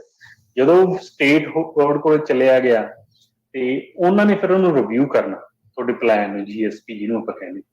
ਠੀਕ ਹੈ। ਤੇ GSP ਜਦੋਂ ਡਿਵੈਲਪ ਤੇ ਸਬਮਿਟ ਹੋਗੀ ਤੇ ਉਹਨਾਂ ਨੇ ਰਿਵਿਊ ਕਰ ਲਈ, ਉਹ 'ਚ ਫਿਰ ਉੱਥੇ 2 ਆਪਸ਼ਨਾਂ ਨੇ ਉਹਨਾਂ ਕੋਲ, ਜਾਂ ਤਾਂ ਉਹ ਕਹਿ ਸਕਦੇ ਨੇ ਵੀ ਇਹ ਇਨਐਡਿਕੁਏਟ ਹੈ, ਇਹ ਠੀਕ ਨਹੀਂ ਹੈ ਜੀ, ਠੀਕ ਹੈ, ਜਾਂ ਉਹ ਕਹਿਣਗੇ ਵੀ ਇਹ ਇਜ਼ ਗੁੱਡ ਇਨਫ, ਇਹ ਪਾਸ। ਜੇ ਤਾਂ ਹੁਣ ਪਾਸ ਹੋ ਜਾਂਦੀ ਹੈ ਫਿਰ ਤਾਂ ਕੋਈ ਪ੍ਰੋਬਲਮ ਨਹੀਂ, ਫਿਰ ਤਾਂ ਜਿਹੜਾ ਤੁਹਾਡਾ ਪਲਾਨ ਲਿਖਿਆ ਜਿਵੇਂ ਤੁਸੀਂ ਕਹਿੰਦੇ ਵੀ ਅਸੀਂ ਮੈਨੇਜ ਕਰਨਾ, ਉਵੇਂ ਉਹਨਾਂ ਨੇ ਉਹਨੂੰ ਮੰਨ ਲਿਆ। ਅੱਛਾ, ਜੇ ਉਹ ਮਨਜ਼ੂਰੀ ਦੇ ਦਿੰਦੇ ਆ ਤਾਂ। ਹਾਂ, ਜੇ ਉਹ ਕਹਿੰਦੇ ਵੀ ਨਹੀਂ ਇਹ ਇਨਐਡਿਕੁਏਟ ਆ, ਵੀ ਇਹ ਨਹੀਂ ਮਨਜ਼ੂਰ ਗਾ, ਫਿਰ ਉਹ ਕਹਿੰਦੇ ਨੇ ਵੀ ਠੀਕ ਹੈ ਜੀ, ਇਹ 'ਚ ਕਰੈਕਸ਼ਨ ਕਰਕੇ ਲੈ ਕੇ ਆਓ। ਇਹਦਾ ਪ੍ਰੋਸੈਸ ਇਹ ਸੀ ਵੀ ਆਹ ਸਾਡੀਆਂ ਰეკਮੈਂਡੇਸ਼ਨਸ ਨੇ, ਤੁਸੀਂ ਇਹਨਾਂ ਨੂੰ ਚੇਂਜ ਕਰੋ। ਅੱਛਾ, ਇੱਕ ਇੱਥੇ ਫਿਰ ਇਹ ਅਮੂਮਨ ਸਵਾਲ ਹੋਊਗਾ ਵੀ ਇਹ ਰਿਕਮੈਂਡੇਸ਼ਨ ਦੇਣ ਵਾਲੇ ਆ ਨਹੀਂ ਆ ਕਰੋ, ਜਾਂ ਇਹ ਕਹਿਣ ਵਾਲੇ ਵੀ ਨਹੀਂ ਇਹ ਤੁਹਾਡਾ ਠੀਕ ਆ, ਉਹ ਜਿਹੜੇ state water resource conservation board ਜਿਹੜਾ ਵੀ ਇਹ ਕਾਫੀ ਲੰਮਾ ਚੌੜਾ ਜਿਹੜਾ ਨਾਂ ਇਹਨਾਂ ਦਾ, ਇਹ ਬੰਦੇ ਬਹਿੰਦੇ ਕਿਹੜੇ ਇਹਦੇ ਤੇ? ਇਹਨਾਂ ਦੀਆਂ ਕੁਆਲੀਫਿਕੇਸ਼ਨ ਕੀ ਆ, ਜਾਂ ਗਵਰਨਮੈਂਟ ਸਰਕਾਰੀ ਅਪੁਆਇੰਟਡ ਆ, ਗਵਰਨਰ ਅਪੁਆਇੰਟਡ ਆ?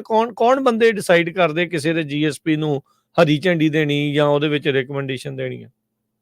ਇਹ ਉਹ ਦੇਖੋ, ਉਹਨਾਂ ਦੇ ਜਿਵੇਂ ਕਿਸੇ ਵੀ ਆਰਗੇਨਾਈਜੇਸ਼ਨ ਦੇ ਹੁੰਦੀ ਹੈ ਸਟਰਕਚਰ ਬਣੀ ਹੋਈ, ਕੁਝ ਉਹਨਾਂ ਦੇ ਵਿੱਚ ਮੈਨੂੰ ਲੱਗਦਾ ਉਹ ਵੀ ਹੋਣਗੇ ਜਿਹੜੇ ਗਵਰਨਮੈਂਟ ਦੇ ਅਪੁਆਇੰਟਡ ਵੀ ਹੋਣਗੇ ਹਨਾ, ਤੇ ਕੁਝ ਜਿਹੜੇ ਜਿਵੇਂ ਯੂਨੀਵਰਸਿਟੀਆਂ 'ਚ ਪੁਰਾਣੇ ਪੜ੍ਹੇ ਲਿਖੇ ਸੀ ਜਾਂ ਖੇਤੀ 'ਚ ਆਪ ਇਨਵੋਲਵ ਸੀ, ਹੌਲੀ ਹੌਲੀ ਉੱਥੇ ਡਾਇਰੈਕਟਰਾਂ ਦੀ ਪੋਜੀਸ਼ਨਾਂ ਤੇ ਪਹੁੰਚੇ ਨੇ ਹਨਾ, ਉਹਨਾਂ ਨੂੰ ਨੌਲੇਜ ਤਾਂ ਹੈਗੀ ਹੈ ਕੈਲੀਫੋਰਨੀਆ ਦੀ ਖੇਤੀਬਾੜੀ ਦੀ ਹਨਾ। ਪਰ ਜੇ ਹੁਣ ਆਪਾਂ ਦੇਖੀਏ ਵੀ ਜਿਵੇਂ ਮੇਰੀ ਜੌਬ ਹੋਵੇ ਵੀ ਮੈਂ ਇਕੱਲਾ ਵਾਟਰ ਟੇਬਲ ਨੂੰ ਬੈਲੈਂਸ ਹੀ ਲਿਆਉਣਾ, ਤਾਂ ਮੈਂ ਸਾਰੀਆਂ ਚੀਜ਼ਾਂ ਉਵੇਂ ਲਿਖਣੀਆਂ, ਮੇਰੀ ਜੌਬ ਆ ਹਨਾ, ਕਿਉਂਕਿ ਵੀ ਮੇਰਾ ਮੈਂ ਇਹ ਕੰਮ ਕਰਨਾ। ਹੁਣ ਉੱਥੇ ਮੈਂ ਦੂਜਾ ਜਿਹੜੇ ਤੀਜੀ ਪਾਰਟੀ ਹੈ ਜਾਂ ਦੂਜੀ ਪਾਰਟੀ ਜਾਂ ਤੀਜੀ ਪਾਰਟੀ ਦੇ ਬੈਨੀਫਿਟਸ ਬਾਰੇ ਨਹੀਂ ਸੋਚਣਾ, ਮੈਂ ਉਹਨਾਂ ਨੂੰ ਕਹਿਣਾ ਵੀ ਆਹ ਚੀਜ਼ ਲਿਖੀ ਹੋਈ ਹੈ, ਇਸ ਨੂੰ ਆਹ ਚੀਜ਼ ਕਰਨ ਲਈ ਮੇਰੀਆਂ ਆਹ ਰਿਕਮੈਂਡੇਸ਼ਨ, ਸਾਡਾ ਮਿਸ਼ਨ ਆ ਤੇ ਇਦਾਂ ਪੂਰਾ ਹੋਊਗਾ। ਜਿਹੜੀਆਂ ਉਹਨਾਂ ਨੇ ਰਿਕਮੈਂਡੇਸ਼ਨਸ ਵੀ ਲਿਖੀਆਂ ਨੇ ਨਾ ਜੀ, ਉਹਨਾਂ ਨੇ ਇਹ ਨਹੀਂ ਲਿਖਿਆ ਵੀ ਉਹ ਕਰਨਾ ਤੁਸੀਂ ਕਿਵੇਂ ਆ। ਉਦਾਹਰਨ ਦੇ ਤੌਰ ਤੇ ਜੀ ਉਹਨਾਂ ਨੇ ਇਹ ਰਿਕਮੈਂਡੇਸ਼ਨ ਲਿਖੀ ਆ ਵੀ ਤੁਹਾਡਾ ਜਿਹੜਾ ਪਲਾਨ ਆ ਉਹਦੇ 'ਚ ਜਿਹੜੇ ਡੋਮੈਸਟਿਕ ਵੈਲ ਆ ਉਹਨਾਂ ਨੂੰ ਕਿਵੇਂ ਤੁਸੀਂ ਰੱਖਣਾ, ਵੀ ਉਹ ਜੇ ਉਹ ਤੇ ਜਿਹੜਾ ਖਰਚਾ ਹੋਊਗਾ ਉਹ ਕਿਵੇਂ ਕਿੱਥੋਂ ਲਿਆਉਣਾ, ਉਹ ਨਹੀਂ ਲਿਖਿਆ ਹੋਇਆ ਵੀ ਉਹਨੂੰ ਐਡ ਕਰੋ। ਹੁਣ ਫੰਡ ਕਿੱਥੋਂ ਜਨਰੇਟ ਕਰਨੇ ਆ, ਉਹ ਤੁਸੀਂ ਐਜ਼ ਅ ਲੋਕਲ ਕੰਟਰੋਲ 'ਚ ਪਲਾਨ ਬਣਾ ਕੇ GSP 'ਚ ਐਡ ਕਰ। ਠੀਕ ਹੈ ਜੀ, ਉਹਨਾਂ ਨੇ ਸੋਲਿਊਸ਼ਨ ਨਹੀਂ ਦੇਣਾ, ਉਹਨਾਂ ਨੇ ਸਿਰਫ ਇਹੀ ਦੱਸਿਆ ਵੀ ਆਹ ਪ੍ਰੋਬਲਮ ਤੁਸੀਂ ਐਕਸਪਲੇਨ ਨਹੀਂ ਕੀਤੀ ਭਾਈ, ਇਹਦਾ ਹੋਰ ਕਰੋ ਜਾਂ ਇਹਦੇ 'ਚ ਚੀਜ਼ਾਂ ਹੋਰ ਐਡ ਕਰੋ, ਇਹਨੂੰ ਬਦਲੋ। ਠੀਕ ਹੈ। ਤੇ ਉਹੀ ਚੀਜ਼ਾਂ ਜਦੋਂ ਉਹਨਾਂ ਨੇ ਇੱਕ ਵਾਰ ਵਾਪਸ ਕੀਤੀਆਂ ਤੇ ਇਹਨਾਂ ਨੇ ਦੁਬਾਰਾ ਸਬਮਿਟ ਕੀਤੀ, ਜਿਹਨਾਂ ਦੀ ਦੁਬਾਰਾ ਵੀ ਨਹੀਂ ਹੋਈ ਫਿਰ ਉਹਨਾਂ ਨੂੰ ਉਹਨਾਂ ਨੇ ਪ੍ਰੋਬੇਸ਼ਨ ਵਾਲੇ 'ਚ ਜਿਹੜੀ ਉਹ ਐਕਟਿਵ ਕਰਤੀ ਹੈ ਕਲਾਸ। ਓਕੇ ਓਕੇ ਠੀਕ ਹੈ ਜੀ। ਉਹਦੇ ਲਈ ਫਿਰ ਉਹ ਜਦੋਂ ਕਹਿੰਦੇ ਨੇ ਵੀ ਇਹ ਇਨਐਡਿਕੁਏਟ ਆ ਜੀ, ਇਹਦੇ ਲਈ ਪ੍ਰੋਬੇਸ਼ਨ 'ਚ ਅਸੀਂ ਰეკਮੈਂਡ ਕਰਦੇ ਹਾਂ ਇਹਨੂੰ ਪਾਉਣ ਲਈ, ਤੇ ਫਿਰ ਉਹਦੇ ਵਿੱਚ ਕੋਲ ਸਮਾਂ ਆਉਂਦਾ ਉਹਦੇ 'ਚ 3 ਤੋਂ 6 ਮਹੀਨੇ ਦਾ, ਜਿਹਦੇ 'ਚ ਪਬਲਿਕਸ ਨੇ ਆਪਦੇ ਕਮੈਂਟ ਦੇਣੇ ਹੁੰਦੇ ਨੇ, ਤੇ ਜਿਹੜੇ GSAs ਜਾਂ ਜਿਹੜਾ ਬੇਸਿਨ ਇਨਵੋਲਵ ਹੁੰਦਾ ਉਹਨਾਂ ਦੀਆਂ ਕੋਈ ਵੀ ਅਥਾਰਟੀਜ਼ ਨੇ ਉਹਨਾਂ ਨੇ ਆਪਦੇ ਕਮੈਂਟ ਲਿਖਣੇ ਹੁੰਦੇ ਆ। ਇੱਕ ਲਾਸਟ ਦੇ 'ਚ ਅਟੈਂਪਟ ਵੀ ਕਰਨੀ ਹੁੰਦੀ ਹੈ ਵੀ ਹਾਂ ਜੀ ਅਸੀਂ ਆਹ ਚੀਜ਼ਾਂ ਚੇਂਜ ਕਰ ਲਈਆਂ ਵੀ ਸਾਨੂੰ ਨਾ ਇਹ ਤੇ ਕਰੋ, ਹਨਾ। ਹੂੰ ਤੇ ਜੇ ਤਾਂ ਹੁਣ ਉਹ ਜਿਹੜੀ ਫਾਈਨਲ ਹੀਅਰਿੰਗ ਹੁੰਦੀ ਹੈ state water resource control board ਕੋਲ, ਉਹਦੇ 'ਚ ਜਿਵੇਂ ਹੁਣ ਇੱਕੋ ਹੀ ਹੋਈ ਆ, ਆਪਾਂ ਤਾਂ ਉਹਦੀ ਆਪਾਂ ਗੱਲ ਕਰ ਸਕਦੇ ਹਾਂ ਹੂੰ ਜੀ। ਉਹ ਹੈਗੀ ਟਲੈਰੀ ਲੇਕ ਬੇਸਨ, ਉੱਥੇ ਉਹਨਾਂ ਨੇ 9 ਘੰਟੇ ਚੱਲੀ ਜਿਹੜੀ ਹੀਅਰਿੰਗ ਸੀ, ਉਹਦੇ 'ਚ ਅੱਡ-ਅੱਡ ਲੋਕਾਂ ਨੇ ਆਪਦੇ ਪੇਸ਼ ਕੀਤੇ, ਸਾਰਾ ਕੁਝ ਲਿਖਿਆ, ਤੇ ਐਂਡ ਤੇ ਉਹਨਾਂ ਨੇ ਇਹੀ ਕਿਹਾ ਵੀ ਨਹੀਂ ਵੀ ਜਿਹੜੀ ਤੁਹਾਡੀ ਜਿਹੜੇ GSP ਆ ਇਟਸ ਨਾਟ ਐਡਿਕੁਏਟ, ਤੇ ਚਲੋ ਵੀ ਤੁਹਾਨੂੰ ਇਹ ਪ੍ਰੋਬੇਸ਼ਨ ਅੰਡਰ ਜਾਣਾ ਪੈਣਾ। ਸੋ ਜਦੋਂ ਹੁਣ ਕਿਸੇ ਨੂੰ ਪ੍ਰੋਬੇਸ਼ਨ ਅੰਡਰ ਪਾਤਾ, ਇਹਦਾ ਮਤਲਬ ਇਹ ਜਿਹੜਾ ਬੋਰਡ ਆ ਉਹ ਹੁਣ ਦੇਖੇਗਾ ਵੀ ਪਾਣੀ ਕਿੰਨਾ ਕੱਢਣਾ, ਕਿੰਨਾ ਕੱਢਿਆ ਜਾ ਸਕਦਾ ਆ, ਕਿੰਨਾ ਫਾਈਨ, ਕਿੰਨੀ ਫੀਸ, ਉਹ ਸਾਰਾ ਕੁਝ ਉਹ ਫਿਰ ਬੋਰਡ ਹੀ ਡਿਸਾਈਡ ਕਰੂਗਾ, ਸਟੇਟ ਡਿਸਾਈਡ ਕਰੂਗੀ। ਹਾਂਜੀ, ਇਹ ਆਪਾਂ ਜਿਵੇਂ ਜਨਰਲ ਟਰਮ 'ਚ ਇਹ ਕਹਿ ਸਕਦੇ ਹਾਂ ਵੀ ਬੋਰਡ ਆਪ ਤਾਂ ਨਹੀਂ ਕਰਦਾ, ਉਹਨਾਂ ਦਾ ਕੋਈ ਸਟਾਫ ਹੁੰਦਾ ਜਿਹੜਾ ਉਹਦਾ ਅੱਗੇ ਹਨਾ, ਉਹਨਾਂ ਨੇ ਸਾਰੇ ਐਕਸ਼ਨਸ ਲੈਣੇ ਹੁੰਦੇ ਆ, ਬਟ ਬੋਰਡ ਦੀ ਅਪਰੂਵਲ ਹੁੰਦੀ ਆ ਉੱਥੇ ਹਰੇਕ ਜਗ੍ਹਾ ਤੇ, ਹਨਾ। ਤੇ ਉਹਦੇ ਤੇ ਉਹ ਇਕੱਲਾ ਉਵੇਂ ਨਹੀਂ ਆਉਂਦੇ, ਜਿਵੇਂ ਆਪਾਂ ਪਹਿਲਾਂ ਵੀ ਗੱਲ ਕੀਤੀ ਆ, ਉਹਦੇ 'ਚ ਉਹਨਾਂ ਦੇ ਆਉਣ ਦੇ ਐਕਸਪੈਂਸ ਹੁੰਦੇ ਆ, ਕਿਉਂਕਿ ਹੁਣ ਉਹਨਾਂ ਦੇ ਸਟਾਫ ਨੇ ਵੀ ਟਾਈਮ ਸਪੈਂਡ ਕਰਨਾ, ਉਹਨਾਂ ਦੇ ਰਿਸੋਰਸ ਲੱਗਣੇ ਆ, ਉਹਨਾਂ ਨੇ ਉਹ ਸਾਰਾ ਬਿੱਲ ਉਸ ਬੇਸਿਸ ਨੂੰ ਕਰਨਾ। ਠੀਕ ਹੈ ਜੀ। ਉਹ ਚੋਂ ਕਰ ਦਿੰਦੇ ਆ ਵੀ ਜਿਵੇਂ ਮੈਨੂੰ ਲੱਗਦਾ ਵੀ ਇੱਕ ਟਲੈਰੀ ਲੇਕ ਬੇਸਿਨ 'ਚ $22 ਉਹਨਾਂ ਨੇ ਪਰ ਵੈਲ ਕਰਤਾ, ਤੇ ਕਦੀ ਮੈਨੂੰ ਲੱਗਦਾ $30 ਕਿ $40 ਉਹਨਾਂ ਨੇ ਪਰ ਏਕੜ ਲਾ ਦਿੱਤੇ ਆ, ਹਨਾ, ਸਾਰਿਆਂ ਨੂੰ ਔਨ ਟਾਪ ਆਫ ਜਿਹੜੀਆਂ ਓਰੀਜਨਲ ਫੀਸਿਸ ਤੇ ਪੈਨਲਟੀਜ਼ ਤੇ ਵਾਟਰ ਕੱਟ ਪ੍ਰਪੋਜ਼ ਕੀਤੇ ਸੀ। ਯਾਨੀ ਸਿਚੁਏਸ਼ਨ ਉਦੋਂ ਵੀ ਜ਼ਿਆਦਾ ਵਰਸ ਹੋ ਗਈ। ਜੋ ਇਹਨਾਂ ਨੇ ਪਲਾਨ ਦਿੱਤਾ, ਇਹਨਾਂ ਨੇ ਪਹਿਲਾਂ ਮਨਜ਼ੂਰ ਕੀਤਾ ਹੋਊਗਾ, ਪਰ ਉਸ ਤੇ ਖਰੇ ਨਹੀਂ ਉਤਰੇ, ਤੇ ਫਿਰ ਇਹਨਾਂ ਨੇ ਸਟੈਪ ਇਨ ਕੀਤਾ ਵੀ ਨਹੀਂ ਹੁਣ ਇਸ ਦੇ ਹਿਸਾਬ ਨਾਲ ਦੇਖੋ। ਇੱਥੇ ਵੀ ਮੈਨੂੰ ਲੱਗਦਾ ਅਰਸ਼ਦੀਪ ਸਿੰਘ ਦੋ ਪਹਿਲੂ ਆ ਜਾਂਦੇ। ਸਟੇਟ ਦੇ ਪੱਖ ਤੋਂ ਤਾਂ ਇਹ ਲੱਗਦਾ ਆ ਵੀ ਨਹੀਂ, ਅਸੀਂ ਜਿਹੜਾ ਅੰਡਰਗਰਾਊਂਡ ਵਾਟਰ ਨੂੰ ਕੰਟਰੋਲ ਕਰਨਾ ਹੈ ਉਸ ਹਿਸਾਬ ਦੇ ਨਾਲ ਅਸੀਂ ਚੱਲ ਰਹੇ ਹਾਂ, ਉਹ ਠੀਕ ਆ। ਪਰ ਦੂਜੇ ਪਾਸੇ ਜਿਹੜੇ ਕਈ ਸਾਲਾਂ ਤੋਂ, ਦਹਾਕਿਆਂ ਤੋਂ ਜਿਨ੍ਹਾਂ ਦੀ ਮਿਲੀਅਨਸ ਆਫ ਡਾਲਰ ਦੀ ਉੱਥੇ ਇਨਵੈਸਟਮੈਂਟ ਆ, ਜਦੋਂ ਅਚਨਚੇਤੇ ਉਹਨਾਂ ਦੇ ਲਈ ਇਹ ਚੀਜ਼ ਆ ਜਾਂਦੀ ਆ ਵੀ ਤੁਸੀਂ ਆਹ ਚੀਜ਼ ਕਰੋ, ਤਾਂ ਉਹਨਾਂ ਨੂੰ ਉਹ ਫਿਰ ਉਹ ਇੱਕ ਬੜੀ ਦਿੱਕਤ ਦਾ ਸਮਾਂ ਆ ਜਾਂਦਾ। ਨਹੀਂ, ਦੇਖੋ ਉਹੀ ਗੱਲ ਆਪਾਂ ਜਿਹੜੀ ਪਹਿਲਾਂ ਕਰਦੇ ਸੀ ਨਾ ਵੀ ਜਿਹੜੇ ਉਹਨਾਂ ਦਾ ਜਿਹੜੀ ਜੌਬ ਆ ਹੁਣ ਉਹ ਇਹ ਹੈ ਵੀ ਇਹਨੂੰ ਜਿਹੜਾ ਲਾਅ ਜਿਹੜੀਆਂ ਚੀਜ਼ਾਂ 'ਚ ਲਿਖੀਆਂ ਹੋਈਆਂ ਨੇ ਉਹਨੂੰ ਇੰਪਲੀਮੈਂਟ ਕਰਨਾ, ਹਨਾ, ਜਾਂ ਜਿਹੜੀਆਂ GSPs ਨੇ ਉਹਦੇ ਲਾਅ ਦੇ ਬੇਸ ਤੇ ਹੈਗੀਆਂ ਨੇ ਉਹਦੇ ਬਰਾਬਰ ਆਉਣ ਉਹਦੇ, ਪਰ ਉਹਦੇ 'ਚ ਕਿਤੇ ਵੀ ਇਹ ਕਲੈਕਟਿਵ ਐਫਰਟ ਨਹੀਂ ਸੋਚੀ ਜਾਂਦੀ। ਜਿਵੇਂ ਦੋ ਪੱਖ ਹੋ ਜਾਂਦੇ, ਉਹ ਕਹਿੰਦੇ ਵੀ ਇੱਕ ਤਾਂ ਤੁਸੀਂ ਮੈਨੇਜ ਕਰਨਾ, ਫਿਰ ਰੀਚਾਰਜ ਕਰਨਾ, ਜਿਹੜੀ ਰੀਚਾਰਜ ਕਰਨ ਲਈ ਪਾਣੀ ਸਰਫੇਸ ਵਾਟਰ ਕਿੱਥੋਂ ਲੈਣਾ, ਪੰਪ ਤਾਂ ਅਸੀਂ ਤਾਂ ਹੀ ਕਰਦੇ ਨੇ ਕਿਉਂਕਿ ਸਾਡੇ ਕੋਲ ਸਰਫੇਸ ਵਾਟਰ ਅਵੇਲੇਬਿਲਿਟੀ ਨਹੀਂ ਹੈਗੀ। ਜੇ ਸਰਫੇਸ ਵਾਟਰ ਕਿਤੇ ਸਟੋਰ ਹੋਊਗਾ ਤੇ ਸਾਨੂੰ ਅਵੇਲੇਬਲ ਹੋਊਗਾ, ਪੰਪ ਕਰਨ ਦੀ ਲੋੜ ਨਹੀਂ ਹੈਗੀ, ਠੀਕ ਹੈ ਜੀ। ਫਿਰ ਜਿੰਨੀਆਂ ਵੀ ਇਕੋਨਮੀ ਤੇ ਜਿਹੜਾ ਕਾਉਂਟੀ ਦੀਆਂ ਇਕੋਨਮੀ ਤੇ ਜਾਂ ਜਿਹੜੀ ਉੱਥੇ ਜਿਹੜੀ ਸਾਰੇ ਲੋਕ ਰਹਿੰਦੇ ਨੇ ਉਹਨਾਂ ਤੇ ਫਾਈਨੈਂਸ਼ੀਅਲ ਕੀ ਇੰਪੈਕਟ ਆਉਣੇ ਨੇ, ਨੈਗੇਟਿਵ ਇੰਪੈਕਟ, ਉਹਨਾਂ ਦਾ ਉਹਦੇ ਬਾਰੇ ਕੋਈ ਗੱਲ ਨਹੀਂ ਹੁੰਦੀ। ਉਹ ਕਹਿੰਦੇ ਵੀ ਇਹ ਲਾਅ ਦੇ ਵਿੱਚ ਨਹੀਂ ਹੈਗਾ, ਵੀ this is not a job, ਹਨਾ। ਇਹਦੇ ਲਈ ਤੁਹਾਨੂੰ ਤੁਹਾਡੇ ਇਲੈਕਟਡ ਅਫੀਸ਼ੀਅਲਸ ਕੋਲ ਜਾਣਾ ਪੈਣਾ, ਉਹਨਾਂ ਨੂੰ ਫੜ ਕੇ ਉਹਨਾਂ ਤੋਂ ਜਿਹੜੀ ਵੀ ਚੀਜ਼ ਕਰਾਉਣ ਵਾਲੀ ਆ ਉਹ ਕਰੋ। ਵੀ ਸਾਡੀ ਜੌਬ ਤਾਂ ਇਕੱਲੀ ਸਿਗਮਾ ਨੂੰ ਇੰਪਲੀਮੈਂਟੇਸ਼ਨ ਤੇ ਤੁਹਾਡੀ GSP ਲਿਖਣ ਦੀ, ਉਹ ਇੱਕ ਤਰੀਕੇ ਨਾਲ ਦੇਖੋ ਜੀ, ਜੇ ਮੇਰੀ ਜੌਬ ਵੀ ਹੋਵੇ ਮੈਂ ਵੀ ਇਹੀ ਕਹੂੰਗਾ, ਹਨਾ, ਮੇਰੀ ਜੌਬ ਹੀ ਇਹ ਹੈ, ਇਹ ਹੁਣ ਮੇਰਾ ਕੰਮ ਨਹੀਂ ਹੈਗਾ, ਤੁਸੀਂ ਜਿਹਦਾ ਕੰਮ ਆ ਉਹਨੂੰ ਜਾ ਕੇ ਪੜ੍ਹੋ। ਐਗਜ਼ੈਕਟਲੀ, ਅਗਲਿਆਂ ਨੇ ਕਹਿਣਾ ਵੀ ਤੁਹਾਨੂੰ ਇੰਨੇ ਚਿਰ ਦਾ ਦੱਸੀ ਤੇ ਜਾਂਦੇ ਸੀ ਵੀ ਪਾਣੀ ਘੱਟ ਵਰਤੋ, ਤੁਸੀਂ ਸਮਝੇ ਨਹੀਂ, ਤੇ ਫਿਰ ਹੁਣ ਸਾਨੂੰ ਇਹ ਕਰਨਾ ਜਿਹੜਾ ਉਹ ਪੈਣ ਦਿਆ। ਪਰ ਹੈ ਕੰਮ ਔਖਾ, ਜਿਹੜਾ ਇੰਪਲੀਮੈਂਟ ਕਰ ਰਿਹਾ ਉਹ ਵੀ, ਜਿਹੜਾ ਉਹਦੇ ਰਿਸੀਵਿੰਗ ਐਂਡ ਤੇ ਆ ਉਹ ਵੀ, ਇਹਨਾਂ ਦੇ ਲਈ ਥੈਂਕਲੈਸ ਜੌਬ ਹੀ ਆ, ਤੇ ਰਿਸੀਵ ਕਰਨ ਨੂੰ ਬੜਾ ਜਿਹੜਾ ਔਖਾ ਹੁੰਦਾ ਆ। ਬਾਕੀ ਸਮਾਂ ਆਪਣਾ ਸਮਾਪਤ ਹੈ, ਜਾਂਦੇ ਜਾਂਦੇ ਅਰਸ਼ਦੀਪ ਸਿੰਘ ਮੇਲੇ ਬਾਰੇ ਜਾਣਕਾਰੀ ਦੇ ਦਿਓ। ਪਿਛਲੀ ਵਾਰੀ ਮੌਸਮ ਦੀ ਥੋੜੀ ਜਿਹੀ ਖਰਾਬੀ ਦੇ ਕਰਕੇ ਟਾਈਮ ਜਿਹੜਾ ਉਹ ਚੇਂਜ ਹੋਇਆ, ਤਰੀਕ ਚੇਂਜ ਹੋਈ ਆ, ਸੋ ਜਾਣਕਾਰੀ ਦੱਸ ਦਿਓ। ਇਹ ਪਾਣੀ ਦਾ ਸਿਗਮਾ ਦਾ ਜਿਹਨੂੰ ਵੀ ਇਸ਼ੂ ਆ, ਕਾਫੀ ਮਹਿਕਮਿਆਂ ਵਾਲਿਆਂ ਨੇ ਉੱਥੇ ਪਹੁੰਚਣਾ ਆ, ਸੋ ਜਾਣਕਾਰੀ ਸਾਂਝੀ ਕਰਕੇ ਫਿਰ ਆਪਾਂ ਸਮਾਪਤੀ ਕਰਦੇ ਹਾਂ। ਹਾਂਜੀ, ਨਹੀਂ, ਜਿਹੜਾ ਮੇਲਾ ਮੈਂ ਤਾਂ ਇਹ ਕਹਿਣਾ ਵੀ ਪੋਸਟਪੋਨ ਨਹੀਂ ਹੋਇਆ, ਬਾਬੇ ਨੂੰ ਮਨਜ਼ੂਰ ਨਹੀਂ ਸੀਗਾ, ਉਦੋਂ ਮੀਂਹ ਆ ਗਿਆ, ਉਹ ਕਹਿੰਦਾ ਵੀ ਅਗਲੇ ਮਹੀਨੇ ਕਰਾ ਲਿਓ। ਠੀਕ ਆ, ਹਾਂ। 18 ਮਈ ਨੂੰ ਹੁਣ ਆਪਣੀ ਨਵੀਂ ਡੇਟ ਆ ਜੀ। ਲੋਕੇਸ਼ਨ ਉਹੀ ਹੈ ਮੰਡੇਰਾ ਗੁਰਦੁਆਰਾ ਸਾਹਿਬ, ਤੇ ਉੱਥੇ ਤੁਸੀਂ ਪਹੁੰਚੋ ਸਵੇਰੇ 8 ਵਜੇ ਤੋਂ ਲੈ ਕੇ 3 ਵਜੇ ਤੱਕ ਹੋਊਗਾ। ਬਹੁਤ ਹੀ ਜ਼ਿਆਦਾ ਜ਼ਰੂਰੀ ਹੈ ਕਿਉਂਕਿ ਉੱਥੇ ਜਿਹੜੀ ਇੱਕ ਤਾਂ ਫਾਰਮਿੰਗ ਦੀ ਸਰਵਾਈਵੇਬਿਲਿਟੀ ਤੇ ਬਹੁਤ ਡਿਸਕਸ਼ਨ ਹੋਣੀਆਂ ਹਨ, ਜਿਹਦੇ 'ਚ ਵੱਡੇ ਜਿਵੇਂ ਆਲਮੰਡ ਬੋਰਡ ਆਫ ਕੈਲੀਫੋਰਨੀਆ ਜਾਂ ਬਲੂ ਡਾਇਮੰਡ ਆ, ਤੇ ਜਿੰਨੀਆਂ ਵੀ ਵੱਡੀਆਂ ਆਰਗੇਨਾਈਜੇਸ਼ਨ ਨੇ, ਪਿਸਤਾਸ਼ੀਓ ਬੋਰਡ ਆ, ਤੇ ਜਾਂ DWR ਆ, USDA ਆ, CDFA ਆ, UCANR ਆ, ਸਾਰਿਆਂ ਨੇ ਪਾਰਟਿਸਿਪੇਟ ਕਰਨਾ। ਸਾਰਿਆਂ ਨੇ ਆਪਣੇ ਮੂਹਰੇ ਬੈਠਣਾ, ਆਪਣੇ ਕੁਐਸਚਨ ਆਨਸਰ ਕਰਨਗੇ। ਫਾਰਮਿੰਗ ਦੀ ਕੀ ਫਿਊਚਰ ਹੈਗਾ, ਹਨਾ, ਇਹ ਚੀਜ਼ਾਂ ਹੁਣ ਆਪਾਂ ਨੂੰ ਪੁੱਛਣੀਆਂ ਪੈਣੀਆਂ ਨੇ, ਸੋਚਣਾ ਪੈਣਾ। ਜਿਵੇਂ ਇੱਕ ਕੁਐਸਚਨ ਆਉਂਦਾ ਵੀ ਠੀਕ ਹੈ ਜੀ, ਜੇ ਤੁਹਾਡੀ ਪ੍ਰੋਵੇਸ਼ਨ ਤੇ ਲੈਂਡ ਚਲੀ ਗਈ, ਤੁਹਾਡੇ ਕੋਲ ਵਾਈਟ ਏਰੀਆ, ਤੁਹਾਡੀ ਵੈਲਿਊ ਘਟ ਗਈ 40,000 ਤੋਂ 10,000, ਪਰ ਟੈਕਸ ਅਸੀਂ 40,000 ਦੇ ਏਕੜ ਦੇ ਹਿਸਾਬ ਨਾਲ ਕਿਉਂ ਦਈਏ? ਇਹ ਨਹੀਂ ਹੋਣਾ ਚਾਹੀਦਾ ਵੀ ਉਹਨੂੰ ਲੈਂਡ ਨੂੰ ਅਸੈਸਰ ਕੋਲੇ ਜਾ ਕੇ ਉਹਨੂੰ ਕभी ਦੁਬਾਰਾ ਇਹਨੂੰ ਅਸੈਸ ਕਰੋ, ਹੁਣ ਇਹਦੀ ਵੈਲਿਊ 8,000 ਕੱਢੋ, ਮੈਂ ਤਾਂ ਉਹ ਤੇ ਟੈਕਸ ਦਊਂਗਾ, ਹਨਾ। ਸੋ ਇਹ ਸਾਰੀਆਂ ਚੀਜ਼ਾਂ ਤੁਸੀਂ ਉੱਥੇ as a one voice bring up ਕਰ ਸਕਦੇ ਹੋ। ਹੋਰ ਵੀ ਇਹੋ ਜਿਹੇ ਬਹੁਤ ਇਸ਼ੂ, ਕਿਉਂਕਿ ਹੁਣ ਅਸੀਂ ਇਹ ਤਾਂ ਦੀਦਾ ਹੀ ਹੈ ਨਾ ਵੀ ਸਾਡੀ ਲੈਂਡ ਦੀ ਵੈਲਿਊ ਘਟ ਗਈ ਹੈ, ਤੇ ਪਰ ਸਾਨੂੰ ਖਰਚੇ ਉਨੇ ਹੀ ਨੇ, ਪਰ ਜਿਹੜਾ ਜਿੱਧਰ ਨੂੰ ਮਾਰਨਾ ਉਹ ਹਰੇਕ ਪਾਸੇ ਮਾਰੀ ਜਾਂਦੇ ਨੇ, ਯਾਨੀ ਕਹਿਣ ਦਾ ਮਤਲਬ। ਤੋ ਉਹ ਸਾਰੀਆਂ ਚੀਜ਼ਾਂ ਮੇਲੇ 'ਚ ਆਪਾਂ ਪੁੱਛ ਸਕਦੇ ਹਾਂ। ਬਾਕੀ ਮੇਲੇ ਦੇ ਵਿੱਚ ਲੰਗਰ ਪ੍ਰਸ਼ਾਦਾ ਸਾਰਾ ਦਿਨ ਚੱਲੇਗਾ, ਤੇ ਕਾਫੀ ਇਕੱਠ ਅਸੀਂ ਐਕਸਪੈਕਟ ਕਰ ਰਹੇ ਹਾਂ, 500-700 ਬੰਦਾ ਆਊਗਾ, ਤੇ ਤੁਸੀਂ ਪਹੁੰਚਣ ਦੀ ਕਿਰਪਾਲਤਾ ਕਰੋ, ਨਾਲੇ ਸਾਰੇ ਪਰਿਵਾਰ ਨੂੰ ਲੈ ਕੇ ਆਓ। ਤੇ ਬਾਕੀ ਇਹ ਹੁੰਦਾ ਵੀ ਆਪਾਂ ਇਹਨਾਂ ਨੂੰ ਸਟਰੈਂਥ ਵੀ ਦਿਖਾਉਣੀ ਹੁੰਦੀ ਆ ਆਪਣੇ ਨੰਬਰਸ ਵੀ, ਸਾਡੇ ਯੂਨਿਟੀ ਹੈਗੀ ਆ, ਵੀ ਤੁਸੀਂ ਐਵੇਂ ਹੀ ਨਹੀਂ ਸਾਨੂੰ ਦੱਬ ਸਕਦੇ, ਅਸੀਂ ਇਸ ਚੀਜ਼ ਨੂੰ ਐਂ ਨਹੀਂ ਜਾਣ ਦੇਣਾ। ਬਿਲਕੁਲ, ਸਟਰੈਂਥ ਇਨ ਨੰਬਰਸ ਐਵੇਂ ਨਹੀਂ ਆਖੇ ਜਾਂਦੇ, ਏਕਤਾ 'ਚ ਬਲ ਆ। ਇਹ ਕਹਾਵਤਾਂ ਇਸੇ ਕਰਕੇ ਜਿਹੜੀਆਂ ਉਹ ਬਣੀਆਂ। ਤੇ ਸੋ ਜ਼ਰੂਰ ਪਹੁੰਚੋ ਜੀ ਸਾਰੇ ਜਾਣੇ, ਆਉਂਦੀ 18 ਤਰੀਕ ਨੂੰ। ਥੋੜੇ ਦਿਨ ਜਿਹੜੇ ਉਹ ਰਹਿ ਗਏ ਆ, ਸ਼ਨੀਚਰਵਾਰ ਦਾ ਦਿਨ ਆ, ਸਵੇਰੇ 8 ਤੋਂ ਦੁਪਹਿਰ 3 ਵਜੇ ਤੱਕ ਗੁਰਦੁਆਰਾ ਸਾਹਿਬ ਮਡੇਰਾ ਵਿਖੇ ਹੋਊਗਾ, ਜਿੱਥੇ ਤਰ੍ਹਾਂ ਦੀਆਂ ਜਿਹੜੀਆਂ ਸਰਕਾਰੀ ਏਜੰਸੀਆਂ ਉਹ ਵੀ ਸ਼ਿਰਕਤ ਕਰਨਗੀਆਂ, ਤੇ ਤੁਸੀਂ ਆਪਣੇ ਜਿਹੜੇ ਵੀ ਮਸਲੇ ਆ ਉਹ ਉਹਨਾਂ ਦੇ ਨਾਲ ਸਿੱਧਾ 1-to-1 ਮੀਟਿੰਗਸ ਦੇ ਜਿਹੜਾ ਉਸ ਦੇ ਹਿਸਾਬ ਦੇ ਨਾਲ ਉਹ ਉੱਥੇ ਤੁਸੀਂ ਆਪਣੀ ਆਵਾਜ਼ ਜਿਹੜੀ ਉਹ ਚੱਕ ਸਕਦੇ ਆ। ਤੇ ਇਜਾਜ਼ਤ ਲੈਂਦੇ ਹਾਂ ਹੁਣ। ਅਰਸ਼ਦੀਪ ਸਿੰਘ, ਬੜੀ ਮਿਹਰਬਾਨੀ, ਮਿਲਦੇ ਹਾਂ ਨੈਕਸਟ ਟਾਈਮ। ਸਤਿ ਸ਼੍ਰੀ ਅਕਾਲ ਜੀ। ਸਤਿ ਸ਼੍ਰੀ ਅਕਾਲ।